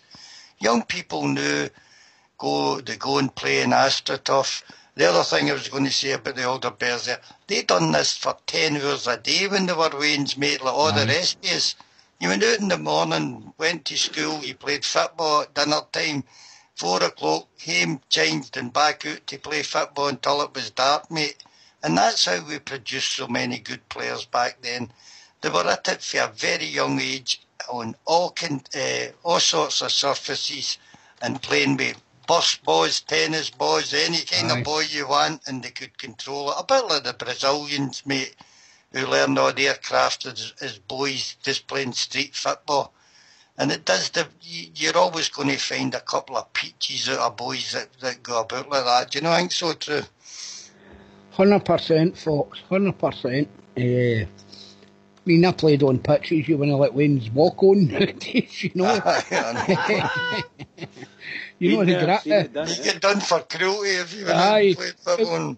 It was like a gear that the chuckies they put between the railway sleepers, wasn't it? You'd be dribbling round. You beat a man and you got the wings, you better cut inside, and there's a dog crap here. You know, and things like that, and running round broken bottles and things, you know. And slide tackling and all that kind of stuff, you know, it's all mental. Some of the pitches, I mean, they're going to the AstroTurf now, it's like playing in a bowling green, isn't it? Plus the weight of the balls, the rain, nothing worse than a bladder in the rain, you know, and then getting up a idiot, just hoping you didn't get the laces, you know. I remember playing out in the street, mate, and if a motor come down, you just get a wee shimmy, stuck the ball by the wall, and on you went, you know. Never even bothered you, never blinked an eye at it, mate, you know. We used to, if we get chased out the park too much, we used to get a couple of bins and put a plank across them and get a game of heady tennis. That was good. Football, tennis, that was a brilliant game for your skills and all, you know. You could only let it bounce once, it was brilliant. Things like that, and then we'd go round to the school sheds and it was easy football, we'd have a tournament at that and all. And all you could do that all night, couldn't you? You could play it all night. You done it all day, Brad. You done it all day. I'm saying you could do it all day and all night, fantastic stuff. You built up your stamina as a young boy by getting chased with all the gangs about, didn't you? That's how you built up your stamina. Excuse me. How can you say that? What a slur of my character. Me and my pals used to go round, there was garages the back of the flats, and we used to go round, we'd go round, get a clay spot and batter the floodlight round. The big floodlight on it, we used to batter it round and play up and down there all night in the pitch black, and there was a pavement halfway between, so you had to chip the ball up in the pavement depending what direction you were going in and all that. You know? And these were all things, you know, playing on concrete, these were the things you learned, absolutely fantastic. And then we cleared out an old bingo hall. We had the first indoor part in Britain, I think. We cleared out the old bingo hall, everything out it, and painted goalposts in the walls and centre circle and all. It was fantastic. Absolutely fantastic, so it was. But they were the lengths you went to, you know, and you could name the full Rangers team then. You could name the full Scotland team even, practically, you know, apart from a couple of changes here and there. But they were you lived and breathed the football. That's all you did. All you did. I met an old guy in a site. I was maybe just about Christmas time there. Celtic boy again, but he's just a general football guy. And he named the famous Rangers team true and the famous Celtic team. I thought that was quite impressive. Like Ken, probably you guys could do that as well. Like Ken, that I don't know if it was Lisbon, whatever team it was, and it mentioned the Rangers team. I thought it was quite impressive to be able to do that. You couldn't really do that with these Rangers teams with 4 and 5 and 6, or Celtic teams 4. You wouldn't really be able to, Ken. I mean, whereas these guys were world class, probably for both sides, if you're honest about it, Ken. For both sides of the divide were probably world class, and these guys are renowned for being amazing football players. We've not got that now, true, Ken. We've not even got the. We need to keep real about it and all, George. The Scotland teams at the times and all, what did they win? You know, how many tournaments did they actually qualify for the next rounds for and all that, you know? I think they've got a romantic idea about how good we were as well, you know? It's a different game then, mate. Honestly, it was a completely different game.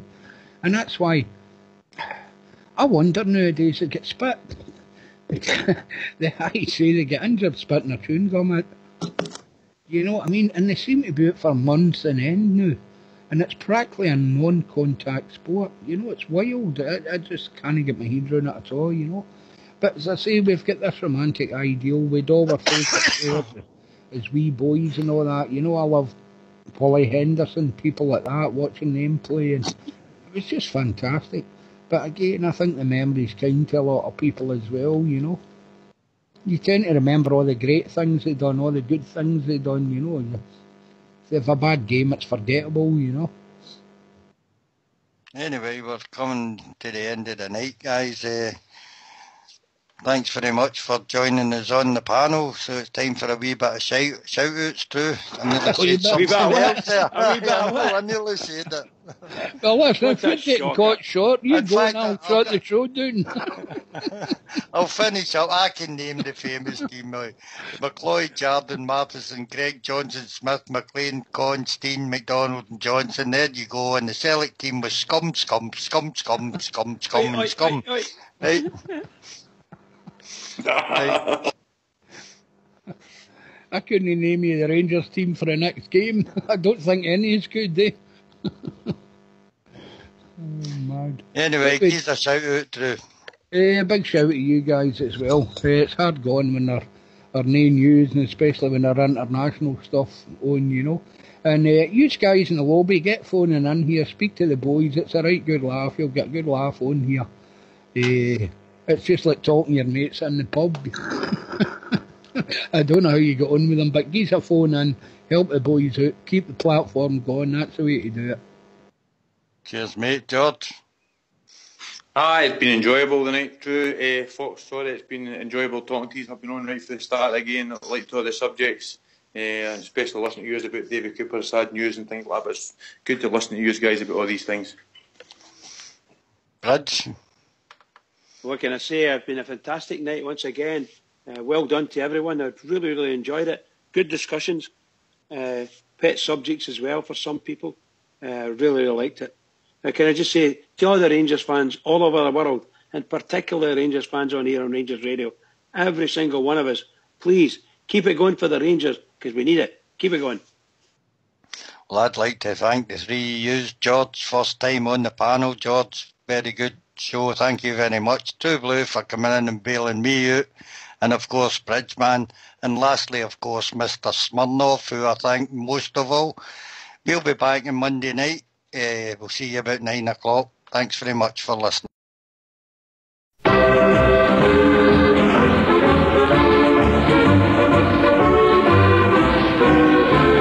Every other saint of dismal off day off, and it's off to the match I go. And happily we wander down the Paisley Road, me and my wee pal George. We'll love to see the lasses with their blue scarves on, we'll love to hear the boys all roar. But I don't have to tell you that the best of all, we'll love to see the Rangers score.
See the lasses